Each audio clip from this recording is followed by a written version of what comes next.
We will now reconvene into open session at 5:06. There is nothing to report. And no action. And there's no action in closed session. We will now have some students come for the Pledge of Allegiance. Come on up, gentlemen.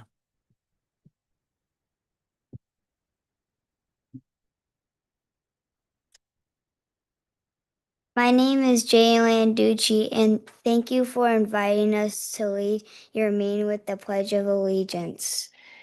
Saying the Pledge of Allegiance helps form a connection to our country, the United States of America. My name is Ryan Landucci from Ishii Hills Middle School. When we say the Pledge of Allegiance, we honor the flag and everything it represents. We are a country with a diverse population. Saying the Pledge of Allegiance instills a sense of pride for all people. My name is Max Duran from Ishii Hills Middle School. We say the Pledge of Allegiance to start our day at our school, to begin official meetings or ceremonies, and we honor the flag at special events like ball games. We would like to lead you in the Pledge of Allegiance. Please stand.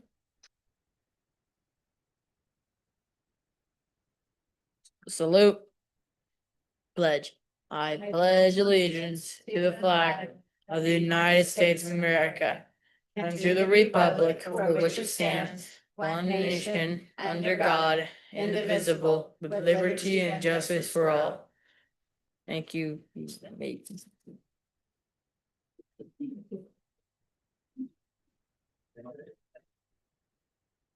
Gentlemen, before you sit down, we have a token of appreciation. We have a certificate for you. If you'd come on up and grab this from me.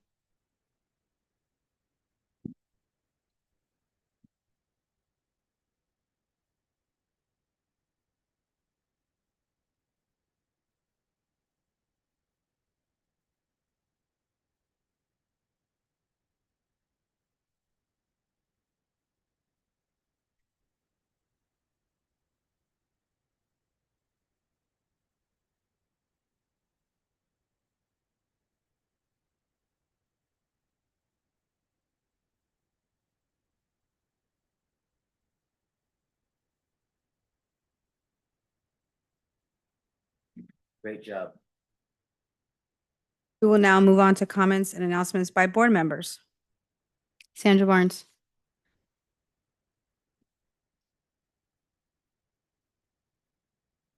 Feel like it's gonna fall apart on me. I'm so glad that Miss Lisa Torres is back with us. She spent the week in Washington, DC and had a lot of fun and got to see all the sites, which I'm very jealous. And I had a whole list of suggestions that she could go see, and she didn't have time to go see very many of them. So I'm kind of bummed, but I'm so glad you're back. Thank you. What else? How many days left until school? Oh, the kids have gone. 21. 21 days left of school, Teachers, they know better. right? Yeah. 20, not including today, right? No, Memorial Day. What else is going on?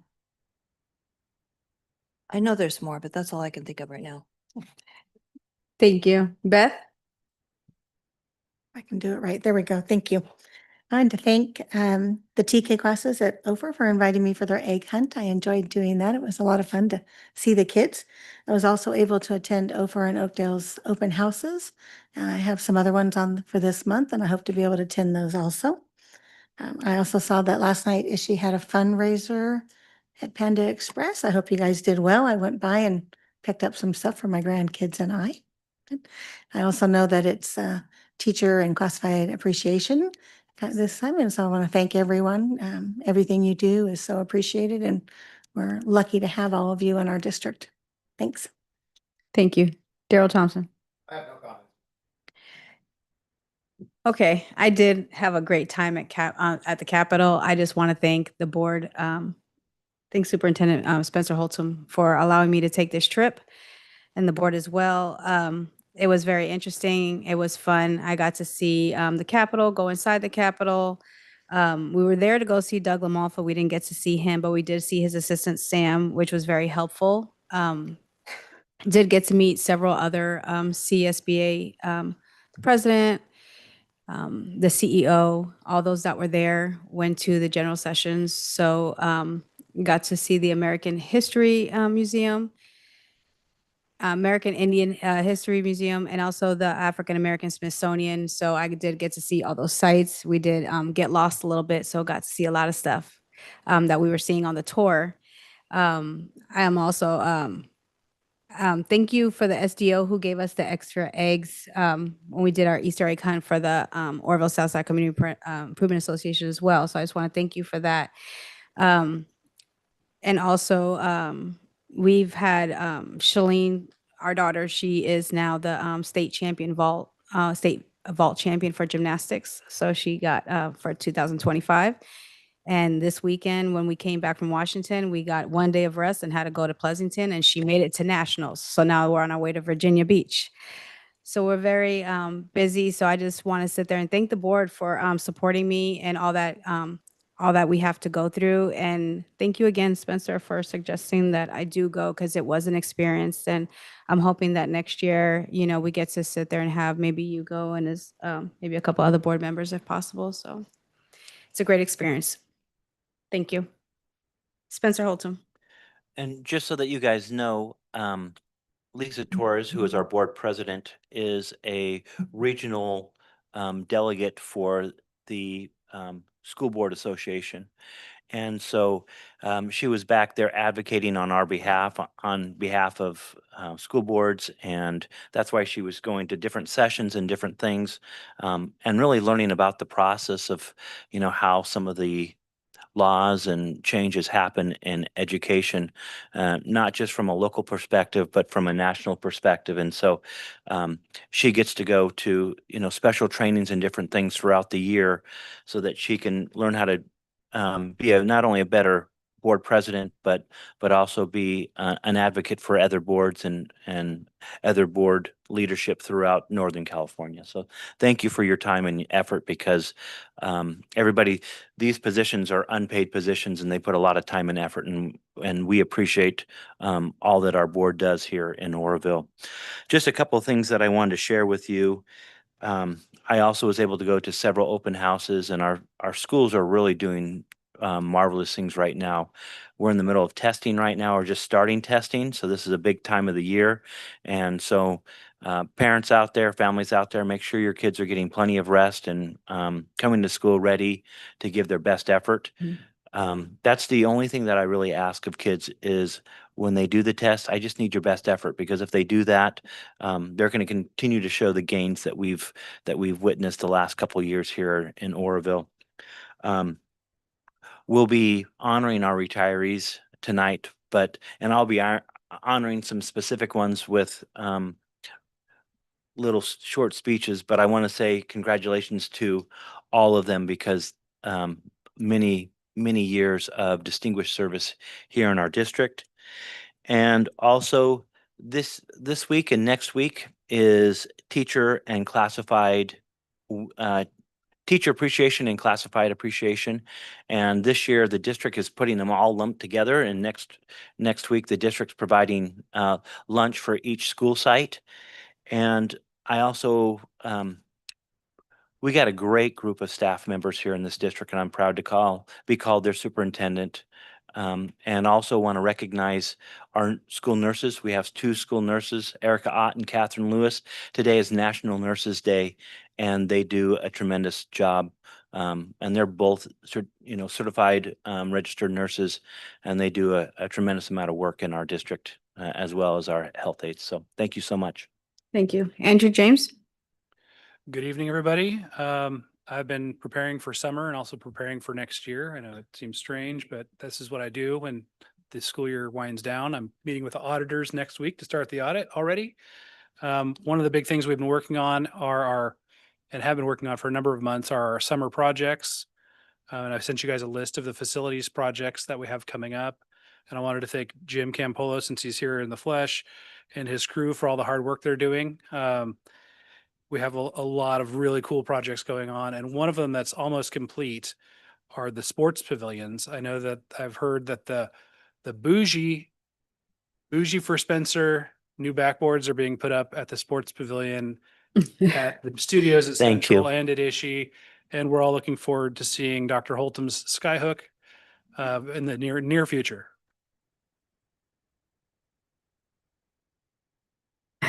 Troy Cox. That's going to be a hard one to follow, but good evening, everyone. As far as curriculum and instruction, we have our DOJ. Want to make sure that we're doing our monthly check-ins at admin meeting, reviewing data, ensuring that our actions are based on our areas that we need to focus on, as well as we are in the process of waiting for our final judgment report, which should be coming out in the weeks to come. We'll definitely be able to share that when it comes out to the public and to the board. As Dr. Holta mentioned, state testing began this Monday and will go through May 30th, including makeups. So make sure that we are getting our rest and everything. Our principals have worked really hard working up to this, so we look forward to some great success. And also leading into our professional development, our year-long work with WestEd is winding down. We have our last visit June 3rd and June 4th with our PLC teacher facilitators and site admins, as well as our end of the year differentiated assistant support with Threshold for our middle school principals, which we will be discussing the contract coming up later in the board meeting for the upcoming year, which will include 6 principals next year instead of just 2. So that's where some of the increase in the contract will be. And that comes from the next year of our DA and DTA assistance from the county and the state. So that's it for curriculum instruction. Thank you. Thank you. Holly Gutierrez. I don't have anything. Thank you. Thank you. We'll now have comments by the public. At this time, the board will extend invitations to interested parties who wish to speak on matters which are school related. For those attending remotely who wish to comment, use your raise your hand button to be called on to speak. Are there any comments? They're not. Are there any comments? Okay, we'll move on to recognitions.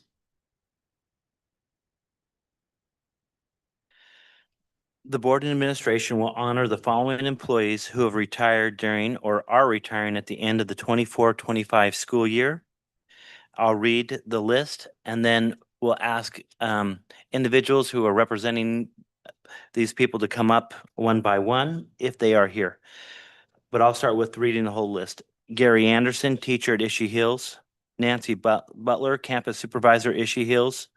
Sarwa Dorgali, cook, Ishii Hills. Tanya Soli, office manager, Oakdale and Ophir. Muna Calarco, teacher, Stanford Avenue. Kim Dryden, teacher, Stanford Avenue. Betty Woodson, instructional assistant, special education 2, Stanford Avenue. Laura Galita, cook assistant, Wyandotte. Jim Campolo, director of maintenance operations facilities. Sandra Christofferson, executive assistant to superintendent and HR. Kim Felder, senior executive assistant to the superintendent, and Kathy Petak, Wyandotte principal at Wyandotte Academy. So we will start with, who would like to start? Okay, Lori Gaines. Lori Gaines, come on up.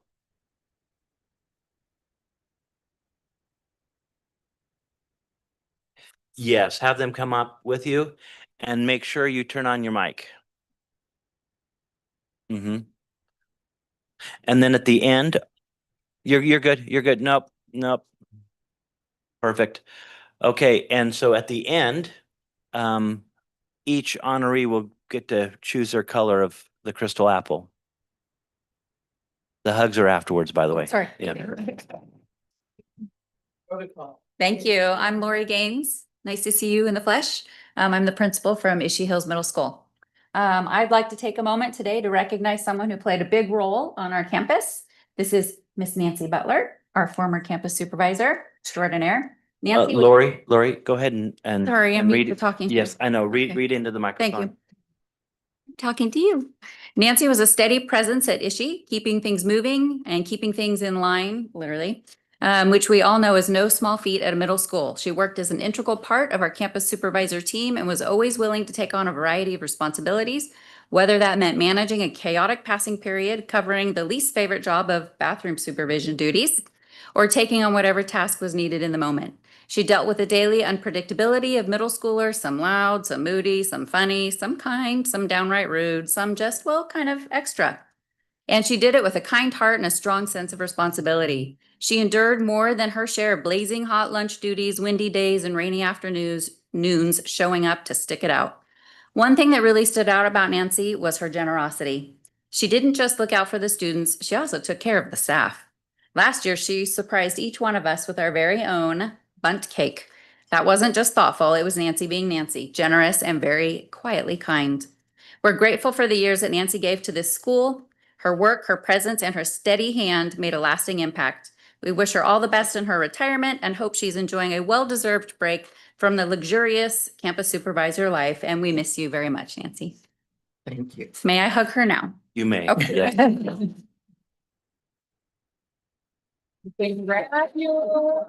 Color. Of course, she's gonna go for purple. And while I'm here, I'd love to have Sarwa come up. Come on up.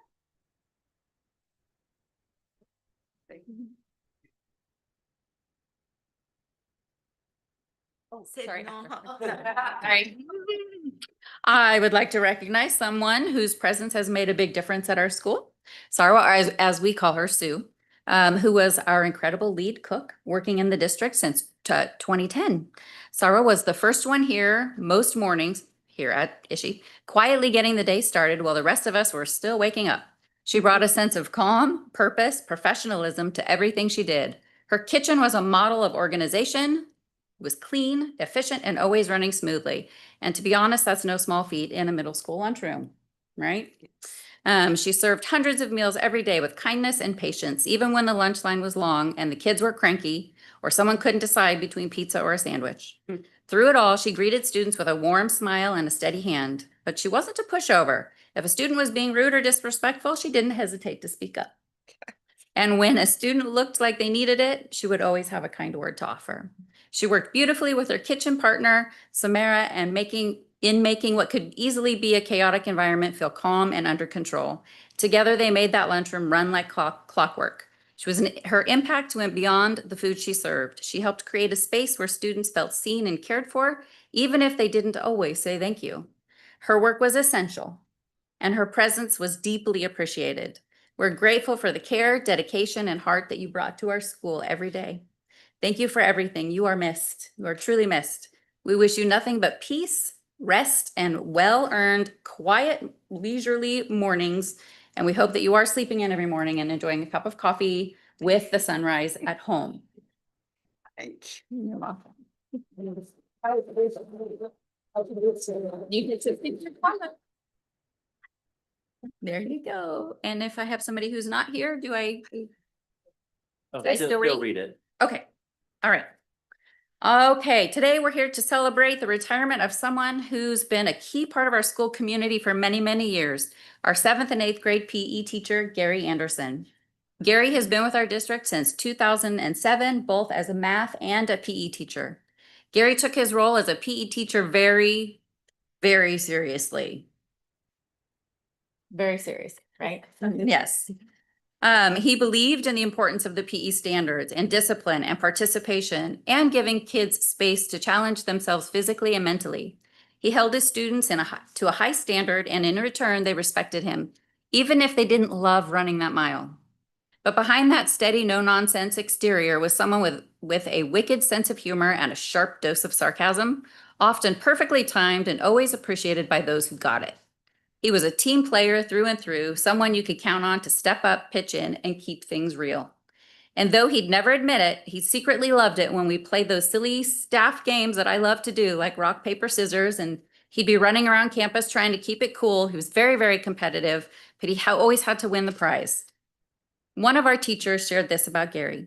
I affectionately remember our 6th grade lunches that got pretty entertaining. Gary was a pro at teasing Tracy Beers in particular, and I will never forget the day she threw raspberry at him. It was a great laugh. His shirt carried the stain, and every time he wore it, we would all laugh. Gary also took our teasing of him in great stride. He could dish it, but he could take it too. Gary was known for wearing a Mickey Mouse shirt weekly. One year, the 6th grade team dressed up like Gary for Halloween.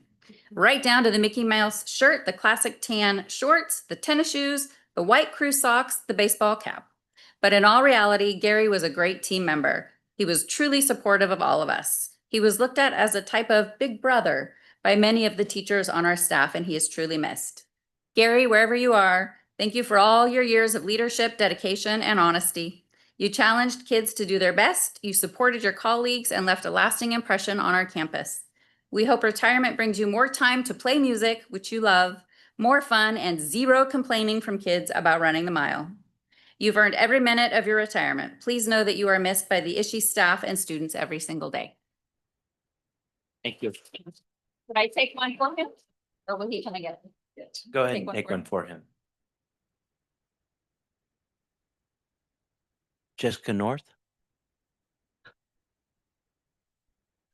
I just. Worry.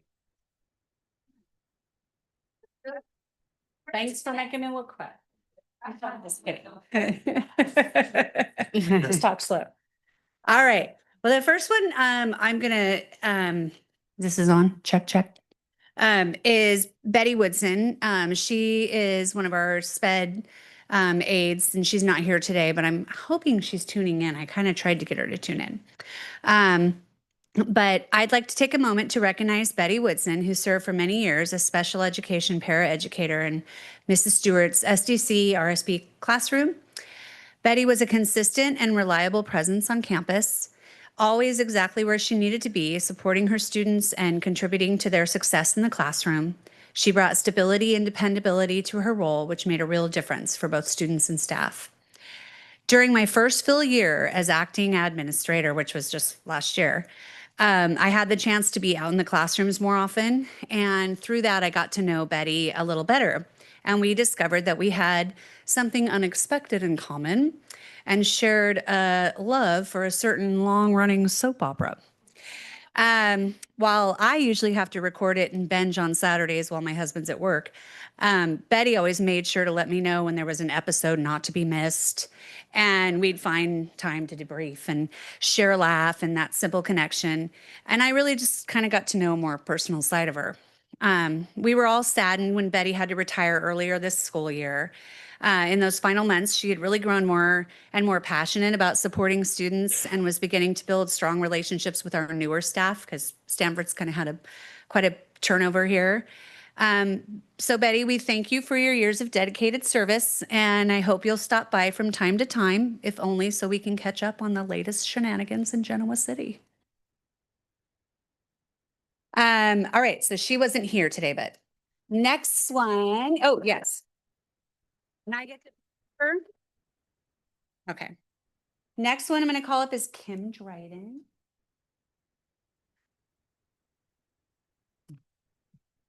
Oh, you're not in your Tenny runners. Ah, her trademark Tenny runners. It is my pleasure to recognize Kim Dryden, a longtime Bulldog and one of the most generous, kind-hearted educators I've had the privilege to work with. Kim has spent the majority of her career at Stanford and is known as the ultimate cheerleader for her students, her colleagues, and our school community. When I reintroduced our traditional spaghetti feed about 10 years ago, Kim was the first to volunteer. She leveraged her community connections to gather donations, contributed items herself, and helped bring the event to life, for sure. One of the things that makes Kim truly unique is her dog, Chloe. Kim often brought Chloe to school, giving students the joy of interacting with a well-trained, show-ready pup. Some days she'd even take students out to the field to demonstrate Chloe's skills, a memory her students won't soon forget. Kim's warmth, generosity, and personal touches have made her unforgettable to many. Thank you, Kim, for the heart that you poured into this school, and enjoy your well-deserved retirement. You will always be a part of the Bulldog family.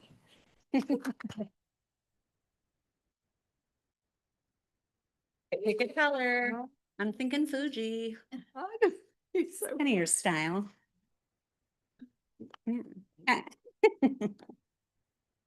All right, Muna, get on up here.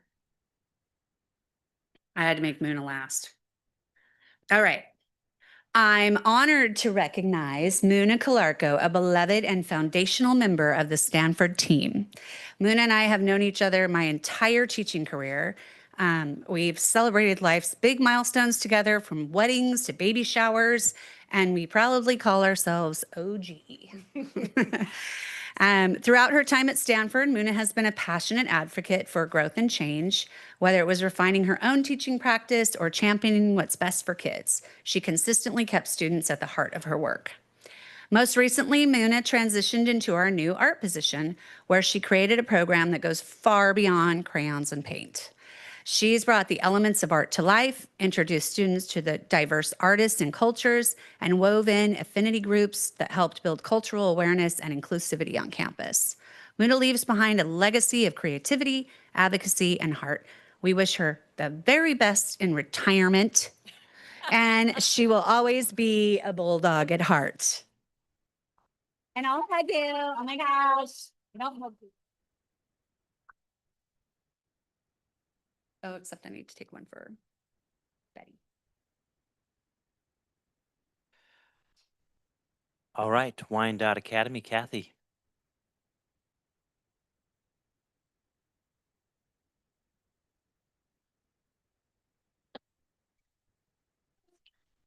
Good evening.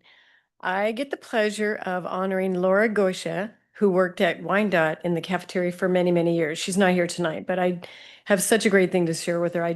With you guys, I just wanted to be sure to do this. She was the longest serving cook in the kitchen of what was one of the best teams I've ever worked with while I've been at OCESD for 19 years. She kept everyone in the kitchen rolling in laughter. Every Friday, she would make breakfast for the cooks, and anyone who wanted to join them could. She was an amazing cook. Fresh baked goods, seasonal fruits, and vegetables from her own garden were always the ingredients that she used. However, beyond her cooking skills, she was 100% dedicated to our community of students. She volunteered after her long day in the kitchen to read to students who needed that one-on-one attention. She did this for many years, and through it all, she built lasting relationships with our students and their families. Aside from reading with our students, Laura also looked out for their well-being. If she noticed a student needed shoes, she would anonymously provide shoes for those students. She always had a way of finding out shoe sizes that stumped us all. She didn't limit herself to shoes, though. She also purchased a new bicycle for a student at our campus who was distraught when her bike was stolen from her front yard. So Laura went out and purchased a bike along with a brand new lock, and then I delivered it to her, but I could not see where the bike came from. Laura, if you're listening, we are so very grateful for the time you gave to Wyandotte, and we wish you the very best in the years to come. But please come back and just cook us one more breakfast on Friday. Kathy,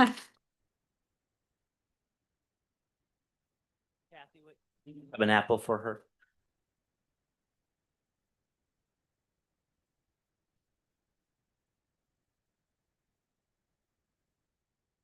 Oh.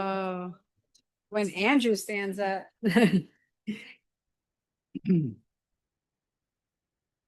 Yeah, no. Trustworthy, loyal, helpful, friendly, courteous, kind, obedient, cheerful, thrifty, brave, clean, and reverent. From one old Boy Scout to another, I cannot think of 12 better words to describe Jim Campolo than these. Jim Campolo started his career at OCESD in 2005 as a substitute custodian. He worked as a custodian, a warehouse technician, was laid off for a period of time, became warehouse technician again, grounds maintenance worker, maintenance technician, and starting in 2021, he picked up the mantle and became the director of facilities, maintenance, and operations. One special note about Jim that he has been passionate and active advocate for student and staff safety throughout OCSD. He has been a champion of many safety projects, meaning he got the idea, he convinced others to support his idea, and then he worked to make sure it was implemented correctly. He has championed many, many safety projects, but the one that best illustrates his passion and vision in my mind is the student sidewalk down Mesa Avenue. Those sidewalks are attractive, have a short fence for added student safety, and have dramatically reduced a real hazard for our students. This was all Jim's vision, his innovation, and his leadership. Jim is a caring leader of people, a champion, a peacemaker, a problem solver, and a trusted friend. The impact of his tenure at OCESD will be felt for generations. On behalf of myself and OCESD, I wish you the best of luck in all your future endeavors, and congratulations, Jim. Thank you.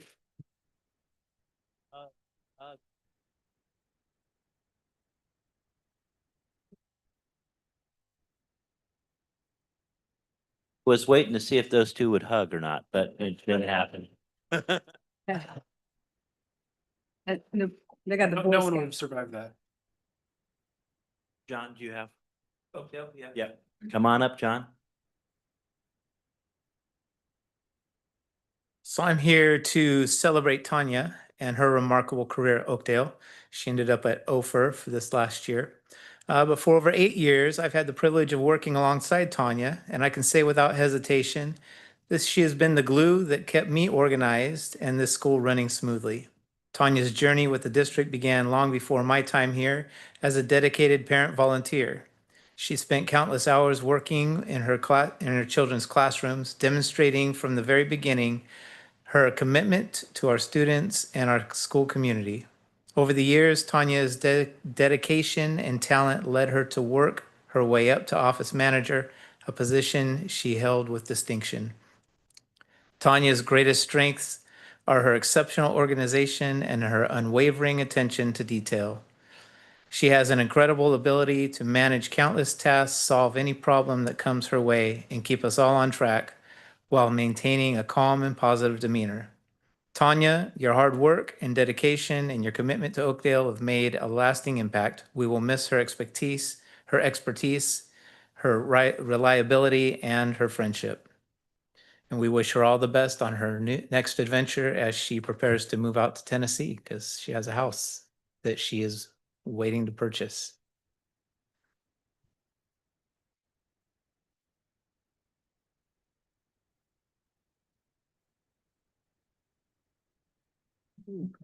Yeah. Come on up.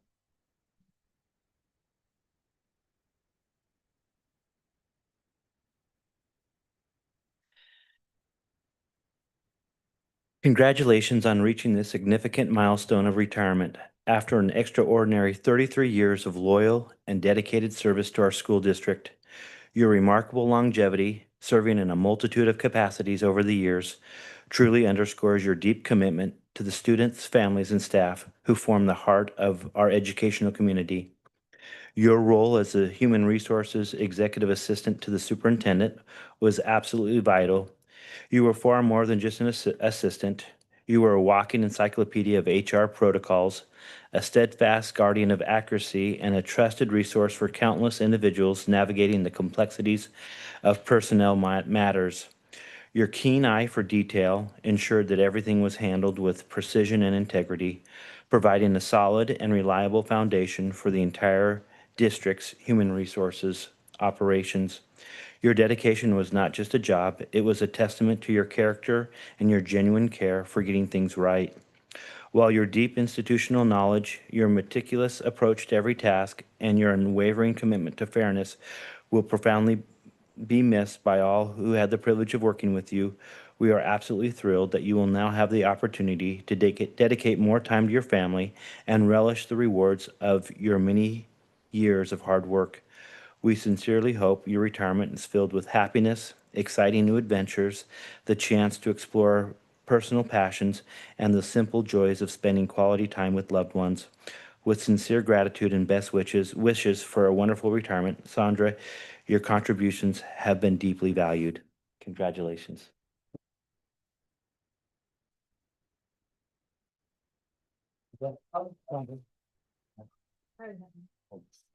Good. Good, because we're short. Okay. You're next, Kim. You can bring your apple with you. Kim already knows what this, what's in here because she proofread it this morning for me. As you embark on your well-deserved retirement, I want to take a more extended moment to express my profound gratitude for your exceptional dedication and unwavering support during the 7 wonderful years I had the privilege of working alongside you. Your remarkable tenure of over 13 years as a senior executive assistant to the superintendent speaks volumes about your commitment to the district and the numerous individuals you've served. Your reputation for crafting nearly flawless board documents wasn't just a rumor. It was a consistent reality that showcased your meticulous nature, your sharp intellect, and your deep understanding of the complexities involved. Beyond your exceptional administrative skills, your unwavering dedication to your bosses and the various boards you supported was always evident and deeply appreciated. You were the linchpin that ensured smooth operations and provided a sense of stability and competence that was truly invaluable. Even before your significant contribution at OCESD, your extensive experience in similar capacities across other districts and businesses undoubtedly shaped you into the highly skilled and reliable profession we all came to admire. We will certainly miss your unparalleled organizational abilities, your calm demeanor in the face of pressure, and the quiet efficiency with which you handled every task. Your institutional knowledge and your ability to anticipate needs were assets that simply cannot be replaced. However, knowing that you are now stepping into a new chapter filled with time for your husband, children, and cherished grandchildren bring us immense joy. May your retirement be filled with laughter, relaxation, and pursuit of long-held dreams and all the wonderful moments you've been looking forward to. Wishing you all the very best in your retirement, Kim. Your contributions will be remembered fondly.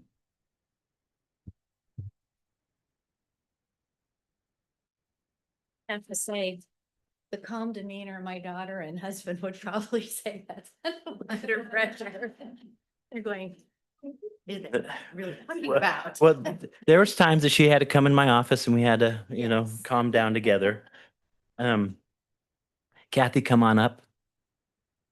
Now now Kathy's last name is Petak, but in my phone, and especially when in my car, it wouldn't respond to Kathy Petak. It was always Pytake. And so I'd have to say, call Kathy Pytake. And so I always have to think when I say her name, because we spend quite a bit of time on the phone, don't we, Kathy? Yes, we do. Kathy, as you embark on your well-deserved retirement after 4 impactful years as a principal of Wyandotte Academy, I want to take this opportunity to express my deepest appreciation for your exceptional leadership and the profoundly positive influence you've had on the entire school community. Your unwavering passion for education, nurtured through your impressive 2 decades as an exemplary elementary teacher in several schools in our district, including Central, Wyandotte, Byrd, and Ophir. You have shone brightly and guided your every decision as a principal and teacher. In your relatively short time at the helm of Wyandotte Academy, you cultivated a nurturing, stimulated, and inclusive environment where students could thrive, families felt supported, and staff felt valued. Your dedication to fostering a strong sense of community and your visionary approach to school leadership have undoubtedly left an indelible mark on the academy and the lives of countless individuals. Your commitment to the well-being and success of each student was truly inspiring. While we will certainly miss your dynamic energy, your unwavering commitment to the students and the school's mission, your collaborative spirit, we are genuinely excited for you to begin this new chapter in your life. We sincerely hope your retirement is filled with joy, relaxation, the freedom to pursue personal interest, and the opportunity to create new and cherished memories. Thank you, Kathy, for your remarkable contributions and your dedicated support to our students, families, and staff. With heartfelt appreciation and best wishes for a happy and fulfilling retirement. Thank you.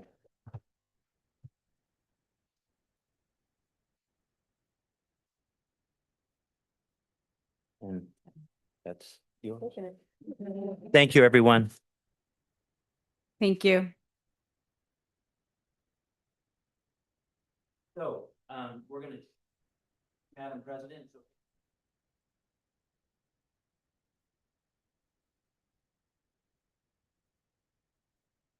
Sure, of course. Come on up. We have cookies.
Congratulations. Gotcha. Appreciate that.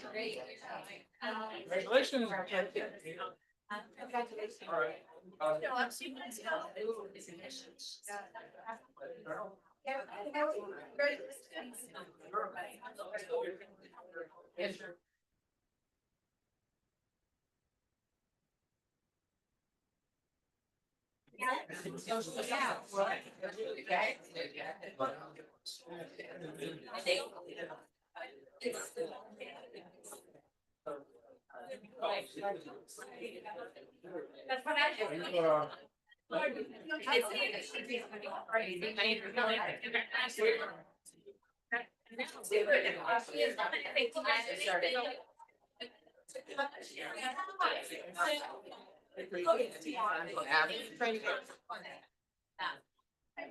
Not bad. Yeah.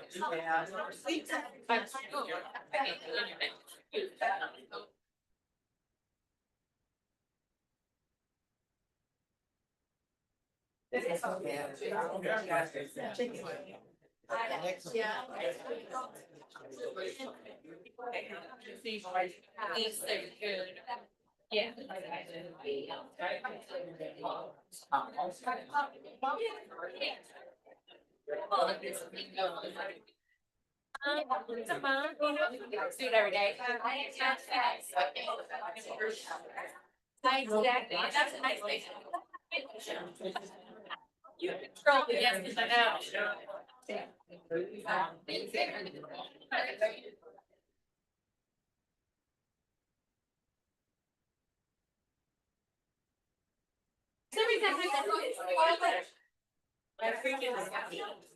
Yeah, I was.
Yeah.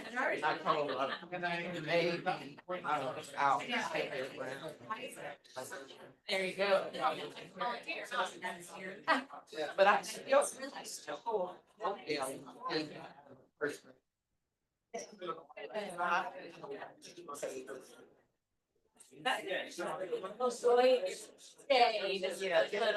That's so cute.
Everybody back up here on the dais, that would be great.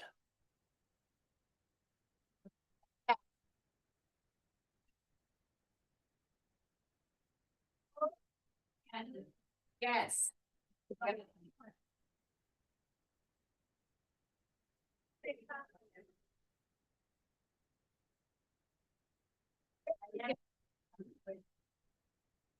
If it's not red, it's on, right? Okay.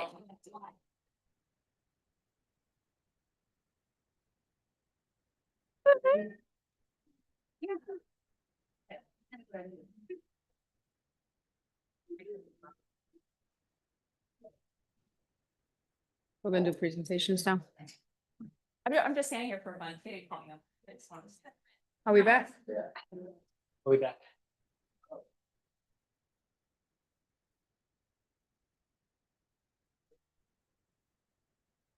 Okay. Delayed all those that are retiring. We're going to go ahead and move on to presentations. The 2025 summer program. Hi, I'm Lauren Albert. I'm assistant principal at Ishii Hills Middle School, but I'm also summer school principal and super excited. I actually like to do summer school, spend some time with our younger students. So our summer program is a partnership between our school district with the, also we have ESY there and credit recovery for 7th graders going into 8th grade. So it's really for the kids coming out of TK and coming out of all the way up through 5th grade. So we call it K6, but it's because it's their, like they've graduated. So they're in their fall grade level. Anyway, we have 2 sessions, June session, July. Most kiddos come to both and a break in between around the 4th of July week. And then we operate from 8 to 12:30 with the district, and then after school program, or it's called expanded learning program through the Butte County Office of Ed, they take over from 12:30 to 5. We also partner with the California State Parks Department, and they come over to the school this year it's at Wyandotte. Yay, go Wyandotte. Also, so the state parks come over to the school twice, once in June, once in July, and then at the last week of school, we actually go out to the forebay, and the kiddos from 2nd grade on up get to get on into the water with life jackets and onto the boats. And the little ones we bring there too, just so they can have the feeling of a field trip. But we do water games on the grass, and we don't get into the water with the little ones. That's just to show like I'm the principal. Just kidding. The theme for this year is exploring underwater habitats. And so that could be lakes or oceans or rivers, however the teachers want to take it. And we do our carnival days, which I'll talk about in just a second, go with that theme also.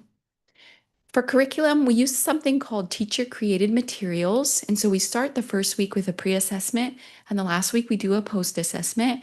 And it's not that we're going to be super rigorous per se in our summer program. It's really for fun.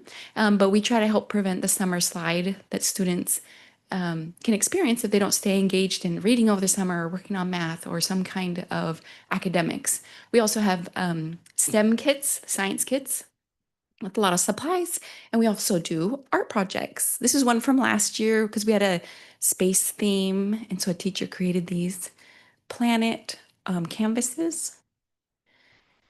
I'm not going to go through the whole calendar of events, but just know that we have assemblies that come in. And then, like I said, we go out to the lake. We also have one carnival day in June and one carnival day in July. We do the whole popcorn, snow cones. They have really quick, they're like 8-minute stations, so they get to experience a lot of things, a lot of water play, and it's super fun. So you can join us any day. Just come on by, see what we're up to. Last year, we also had this giant inflatable, it's like a tent, and the kiddos went inside and they learned things about space. And we also had our stunt masters come and jump over some of the staff and kids with their bikes. The state park, that's Amanda Sellers. She's super awesome. But we work with them. They do activities with our kids. They did crafts last year. So I have a picture of some of the kiddos. They made these little habitat nature art pieces. Played games with our kiddos. Some more. I forgot I had a picture of it. But Water Day, here's one of our Water Day stations. And I like to say thank you. My kiddos attend, and well, this year I only have one little one left, but she'll be there at summer. And we just enjoy having not only a safe place to be for the summer, but something that's enriching. So she has fun because there's so many great things to do. And so I just appreciate the opportunity to be part of the summer program. Are there any questions? How many students are we expecting this year? Last year we had about 150. So we're hoping for similar. This year I did a little extra promoting and went to every open house. Tomorrow's the last one at Stanford, I want to say, to just try and get the message out a little bit sooner. And then we put flyers out everywhere. It's on our website, how to enroll. So we'll see. Anything else? Thank you so much. Thank you. Thank you, Lauren. And just to remind the board that we will be a full meal program with summer school as well for all the kids. Thank you, Spencer. We'll now move on to action session. Public comments on action items. The board will extend invitation to interested parties who wish to speak on items that are listed on the agenda. For those attending remotely who wish to comment, use the raise your hand button to be called on to speak. The Brown Act does not allow the governing board to discuss or take action on any item that is not posted on the agenda. Is there anybody online? No, there is not. Okay, we'll move on to the consent agenda. And can I get a motion to approve the consent agenda? So moved. Can I get a second? I'll second. All those in favor? Aye. Any noes? Any abstain? Pass with 5 yes votes. We're going to move on to new business. Set public hearing dates for 2025-26 District LCAP and budget review adoption. These are our days leading up to the public review, public hearing, and adoption of the LCAP for our first year of our 3-year LCAP that was passed last year. Okay, does the board have any questions? Can I get a motion? Can I get a second? All those in favor? Any noes? Any abstain? Pass with 5 yes votes. Approve OCESD's Virtual Academy Program. It is recommended that the proposed virtual academy program at Oakdale Heights Elementary School be approved for the 25-26 school year. The program will have 2 elementary teachers and 1 middle school teacher and will serve students in grades 2 through 8. Does the board have any questions? Can I get a motion? I make a motion that we approve the virtual academy program. Can I get a second? I'll second. All those in favor? Aye. Any noes? Yes, no. No. Okay. Any abstain? Pass with 4 yes votes. Approve curriculum adoption for SB 114. SB 114 is a new assembly bill that requires all school districts to have a reading screener for grades K through 2. We were provided funds for this, and our district received the funds of $13,000. We were offered 4 different programs. The district came together with our reading specialists who came in and reviewed programs, took it back to their sites, reviewed programs, came together. The consensus led us to we have selected Dibbles will be our reading screener moving forward. And the cost of this contract will be $10,000. So it's actually a little bit of cost savings, and that will be including the training to ensure that our K through 2 teachers are trained on how to actually do the program and implement it as well. Okay, does the board have any questions? Can I get a motion to approve the curriculum adoption? I'll make a motion that we approve the curriculum adoption as afforded to us by SB 114. Can I get a second? All those in favor? Aye. Any noes? Any abstain? Pass with 5 yes votes.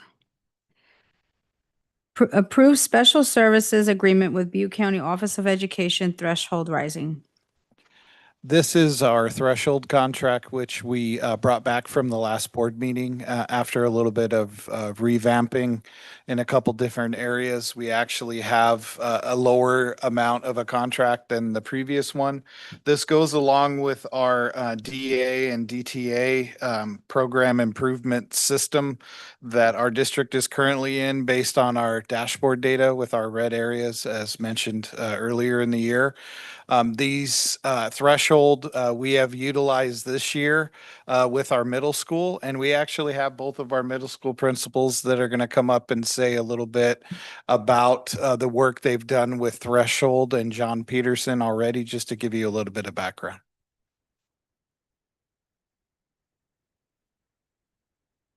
You guys can come up together.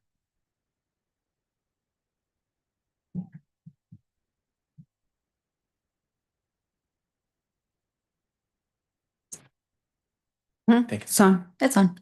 Thank you. Both Vince and I, and also our assistant principals, have benefited from this program greatly. I just put a couple of bullet points that really meant a lot to me this year as a principal.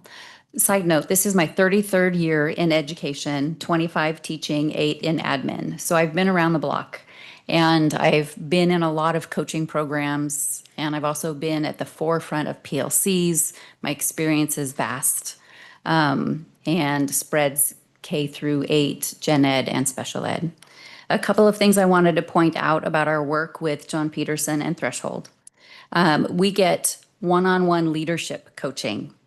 Sometimes that includes working through scenarios that we're actually facing in our school in the moment. And whether that's in an in-person meeting with John Peterson or a Zoom meeting, he comes from Santa Cruz. So let's say I'm having an issue with a particular staff member or a student. I can bring it up to John. He'll work through it with me, kind of give me some pushback until I can really get to a place of resolution for myself. He helps navigate us through situations so that we can reach a positive outcome that moves our staff and our students forward and also empowers us as leaders. The other thing that's super powerful about what he does is the instructional coaching model. So what he will do is he will work with an administrator, myself or Lauren, my amazing assistant principal, and together they will observe a lesson being taught. In this case, this was in a 6th grade math class. Afterwards, John would give feedback to the teacher, specific feedback to the teacher about the lesson. Positive things to improve on, asking, checking for understanding type questions. And he was modeling his coaching of this teacher in front of Lauren. So Lauren could learn then how to be an instructional coach for other teachers. Super powerful. That is a super powerful model. I was able to do it a couple of times with him as well. We also took a really deep dive into our own leadership styles, which is interesting because we're like opposite, but we're also a great team as the two principals, which is very cool. But really learning about our own leadership styles has helped me understand, how do I communicate? And how do the people that I work with, the people on my team, my staff, how do they communicate? And then how do we meet in the middle so that we can do the best that we can for our students and our families? That part has been really powerful for me. It's also super validating every time we have a meeting with him, because when we finish, I guess I'll just speak for myself. When I finish with John, whether we're talking about instructional coaching, rigor, our teachers checking for understanding questions, really honing in on the details of instructional strategies, which is my personal passion, or I'm talking about a situation to work through, I finish my meetings with John invigorated. I walk out of even if it's a Zoom in the middle of the day, and if you've been to Ishii Hills, you know what my office looks like. It is literally a fishbowl in the middle of the office. So people will walk by and see me on my Zoom meetings.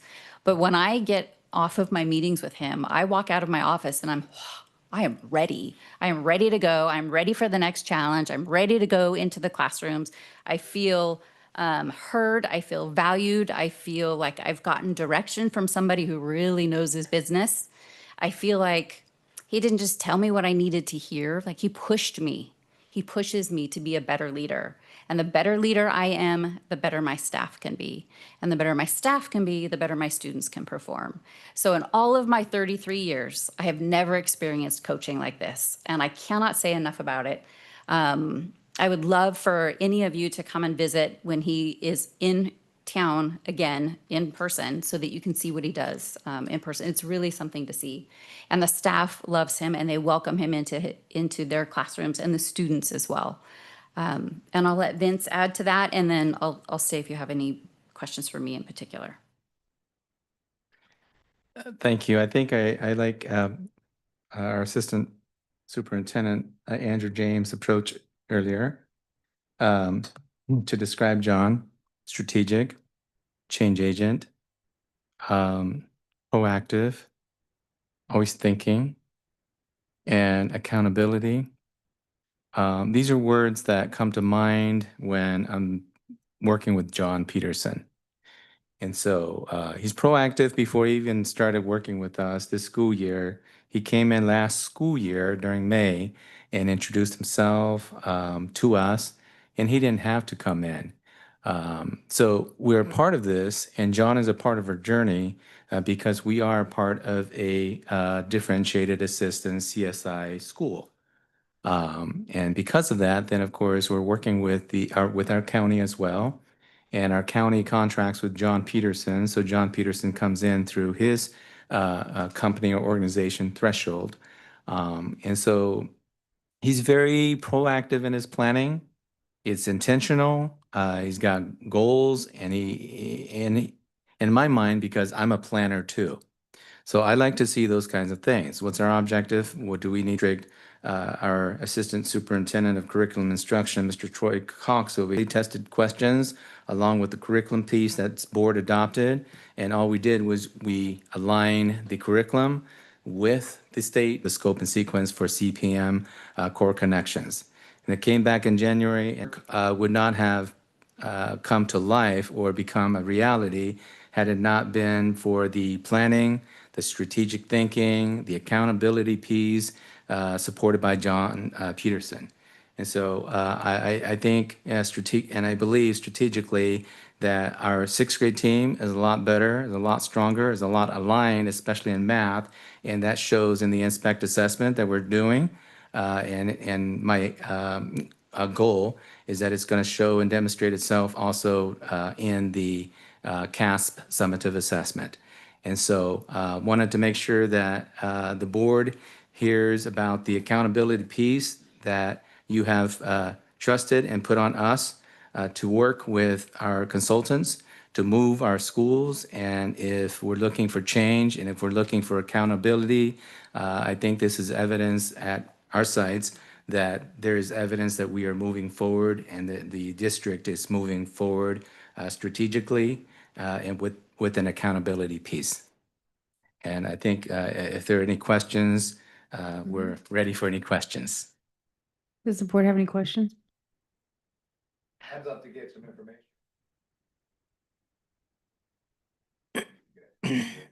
Absolutely. We'll send you his next time when he's visiting. How many times does he visit per year? Oh, it's been several. I'm not sure. He does site visits as well as Zoom meetings. So sometimes he'll zoom into a staff meeting or into our one-on-one meetings.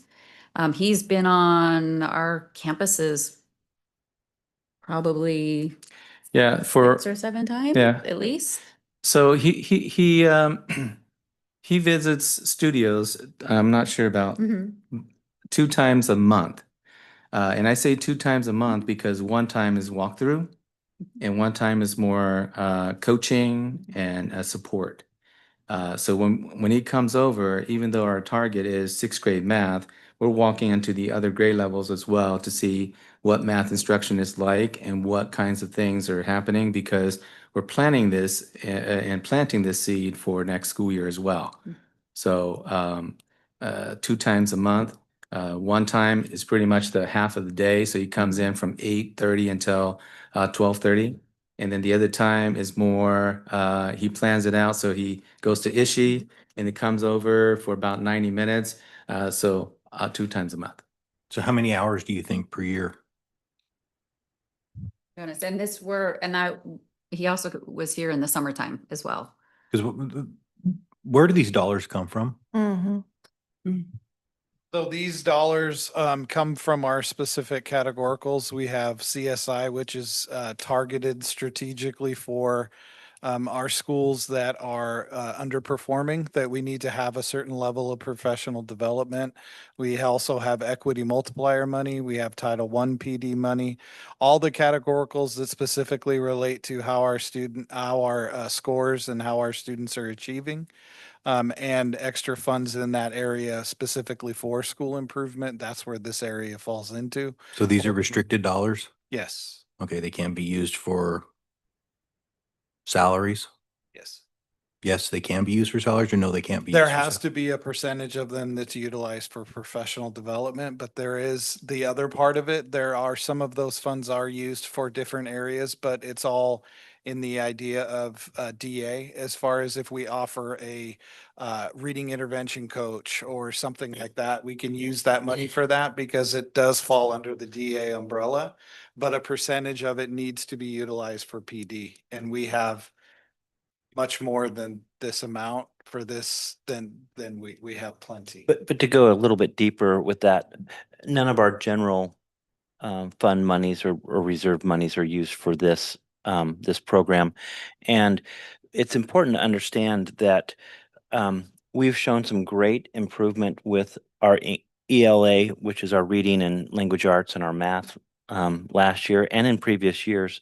But some of our subgroups, like our foster youth, special education, some of the other subgroups have underperformed. And yes, we work super hard to help these specialty groups to be successful, but it's very challenging. And after so many years, after multiple years of struggling with some of these issues, we fall into differentiated assistance with the state, which requires us to do above and beyond what we normally would do.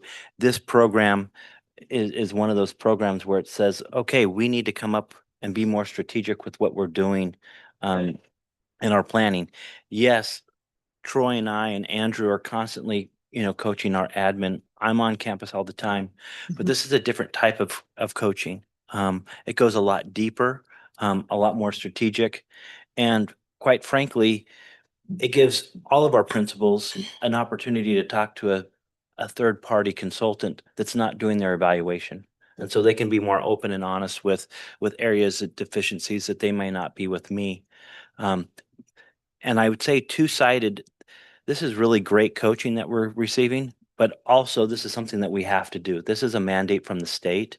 A lot of districts are in this kind of situation, and we need to do a better job. We feel like we're doing a really strong job addressing the big picture of our kids in our district, but there's a lot of subgroups that need continued attention. And there's some other areas that we need continued attention, like our absenteeism is a continued problem, and that's another area that we're trying to shore up as part of this program. I appreciate all of that, and I appreciate what the principals and value what they're telling us about this. What rolls me back on my heels is this is $280,000. I mean, that's for I just want to make sure that we are getting the most value for our money. That is a lot of money. I mean that I'm astounded by the price, to really be honest. I mean, I'm really proud of what we're doing. I mean, that's a ton of money. I mean, and I don't mean to disparage anybody by that comment. I just apologize if I did. That's just, like I say, I was shocked at the price tag on this. I mean, this is, I have to defer to your expertise and knowledge. I mean, that's because I'm certainly not nowhere near what, have that experience or anything, but like I say, I was just shocked. I mean, I just want to make sure this is the highest and best use for these dollars that we can get from them, because it is such a large amount of money. I would add on the time question, the amount of time that we have with John. He is also ready to meet with us at the drop of a hat. If something comes up, or if we have any particular need, whether it's a coaching need, or I have a teacher who's really struggling in a certain area, and we're not going to see him, or we just saw him and we didn't get to cover it. If I text him or call him and say, can we schedule a Zoom? He is on it like that and available as we need him, which as a consultant, that doesn't always happen. And again, in 33 years in the business, I've never had this kind of support. And I will reiterate what Spencer said. I have Spencer and Troy, we can both attest, are on our campuses all the time. That's a different kind of coaching and a different kind of mentoring than what we're getting through Threshold. This is super, super strategic, like nothing I've seen before. And one other thing that I want to relay is, as far as from the curriculum and instruction standpoint, where we're kind of the filter from the county and the state agencies as far as DA and DTA. John Peterson is a member of our improvement team. I consider him just like another person In our district, we meet weekly. We do check-ins weekly to make sure that what we're doing with the principals of the direction that we're working, how we're incorporating that work into our West Ed work and our PLC work. So everything is coming together. Being that this was our first year of having West Ed and Threshold together, we worked very hard this year with both of the organizations to have our program melding together and constant improvement, and people would give and take so we could come together to have this district moving in a focused direction to demonstrate student improvement and provide the best instruction possible. So I want to make sure you know that that relationship is strong and only getting better. Why is the county contributing $20,000 to this contract?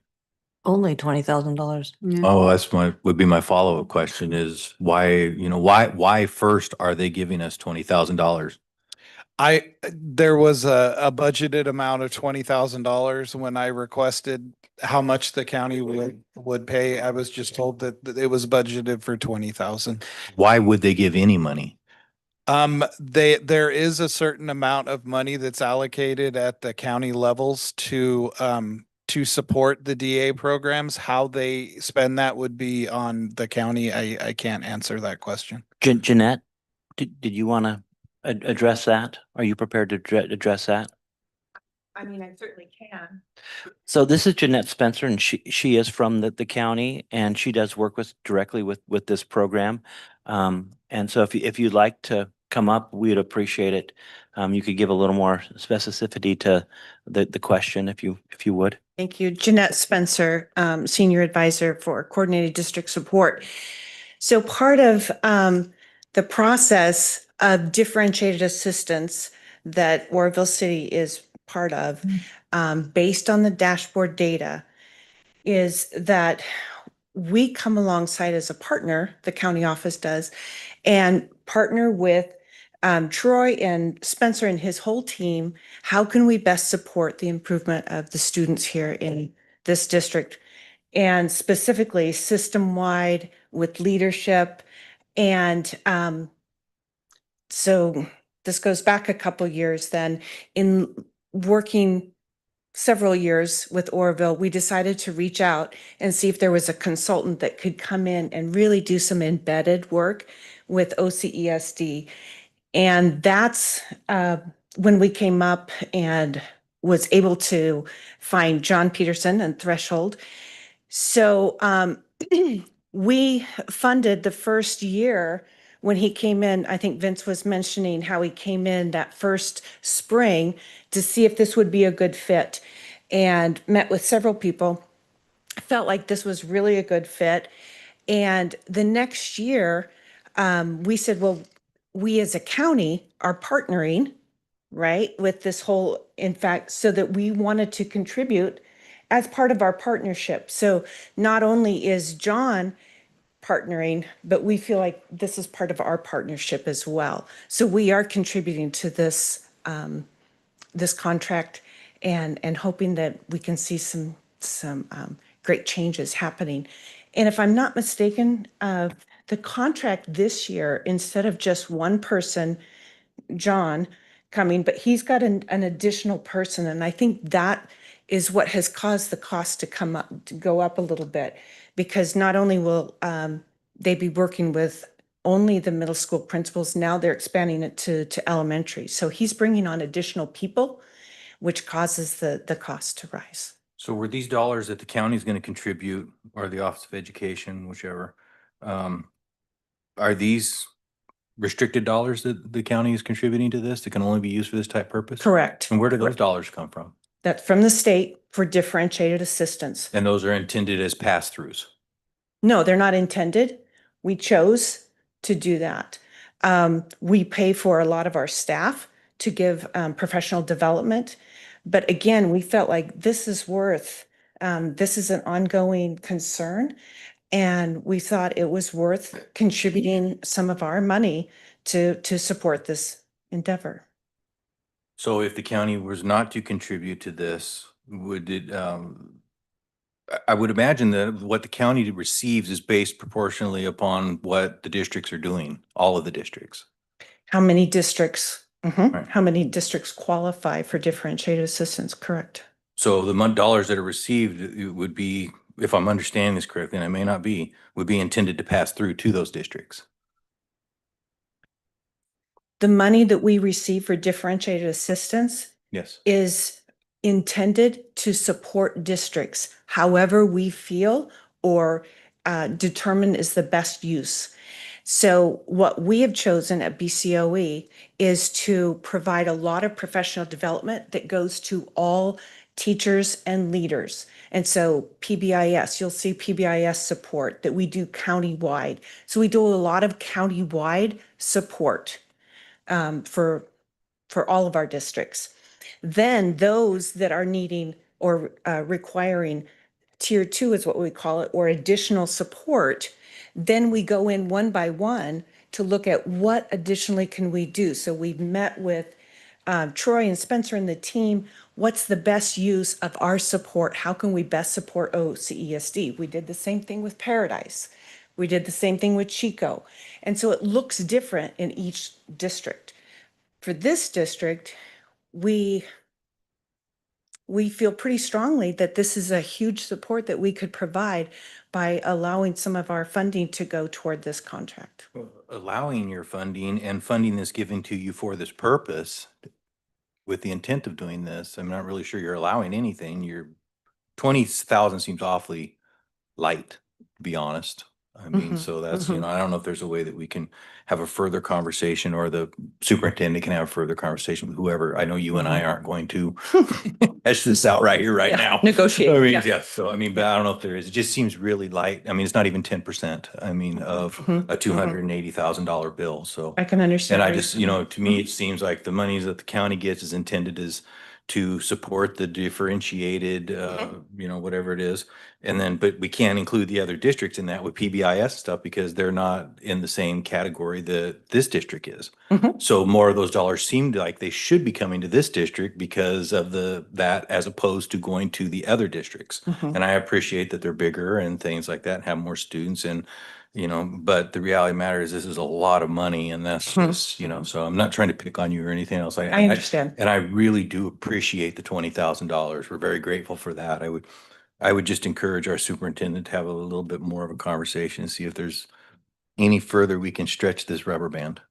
Well, my question is the learning that you're experiencing, is that going to translate forward to the next school years? I mean, this contract is only for the next year.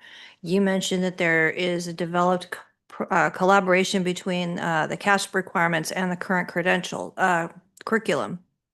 So are we crafting something that will continue to marry those two identities into something that we can continue to use forward and enhance our students year over year over year? Yeah.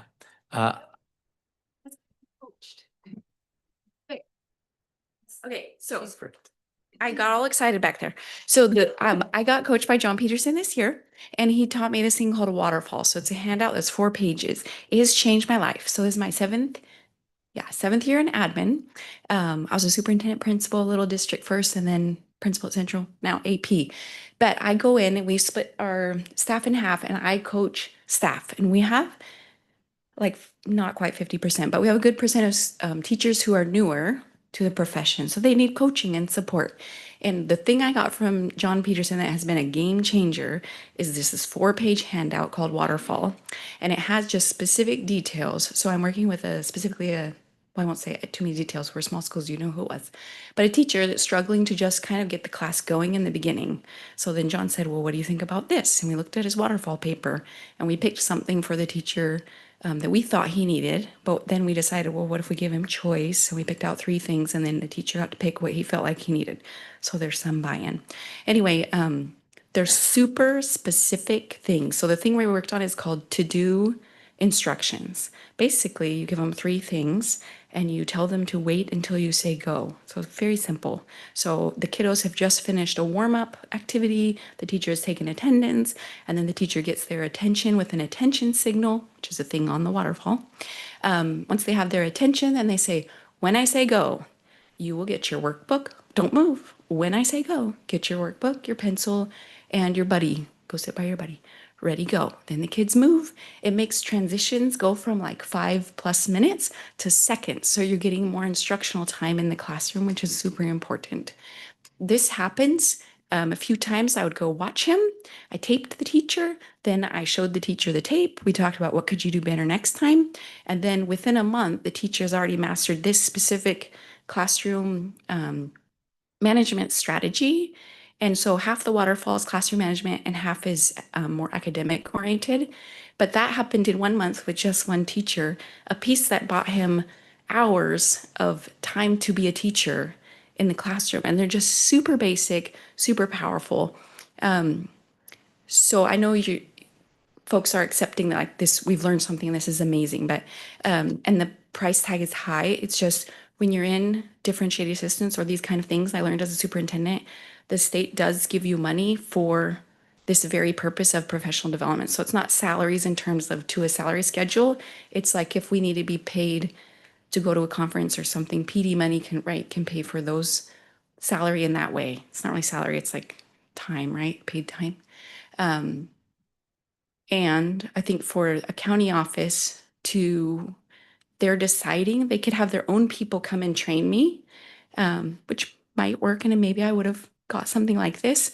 But they've chosen to dedicate that chunk of money instead of to their own staff to this program that somebody found. So I just want to add like a specific example of why it's so cool. Totally worth the money in my opinion, even though it sounds gigantic, because I'm with you actually on it's a lot of money.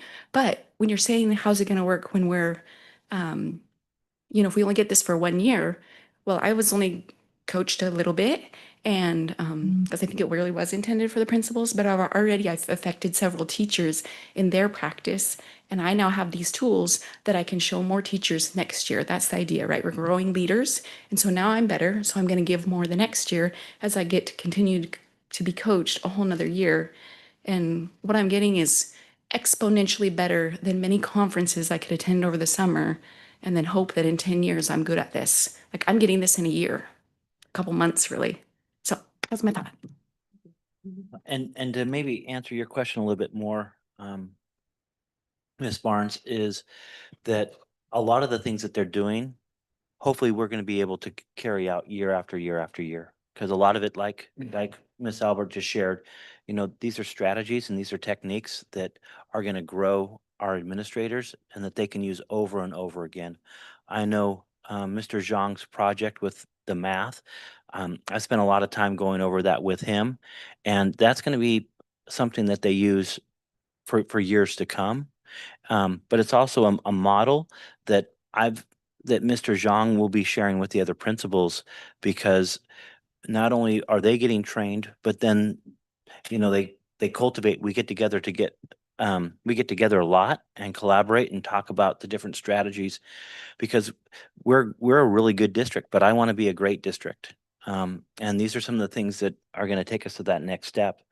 And yes, one of the reasons I pulled it last time was because several of you expressed concerns, and I too had a lot of concerns about the cost. And I did a deep dive into, the whys and the wins. And I will share that this is required of this of the state for us. And a lot of districts in the state are in the same boat as we are. We're not alone in this. But the going rate is very expensive, but I believe we're paying a little bit more.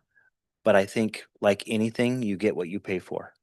And that's the whole purpose of the exercise, making sure that we're getting what we paid for. For $250,000, I would hope that there's something on paper that we can actually move forward, a computer program, something that will be there for us next year, 5 years from now, 10 years from now.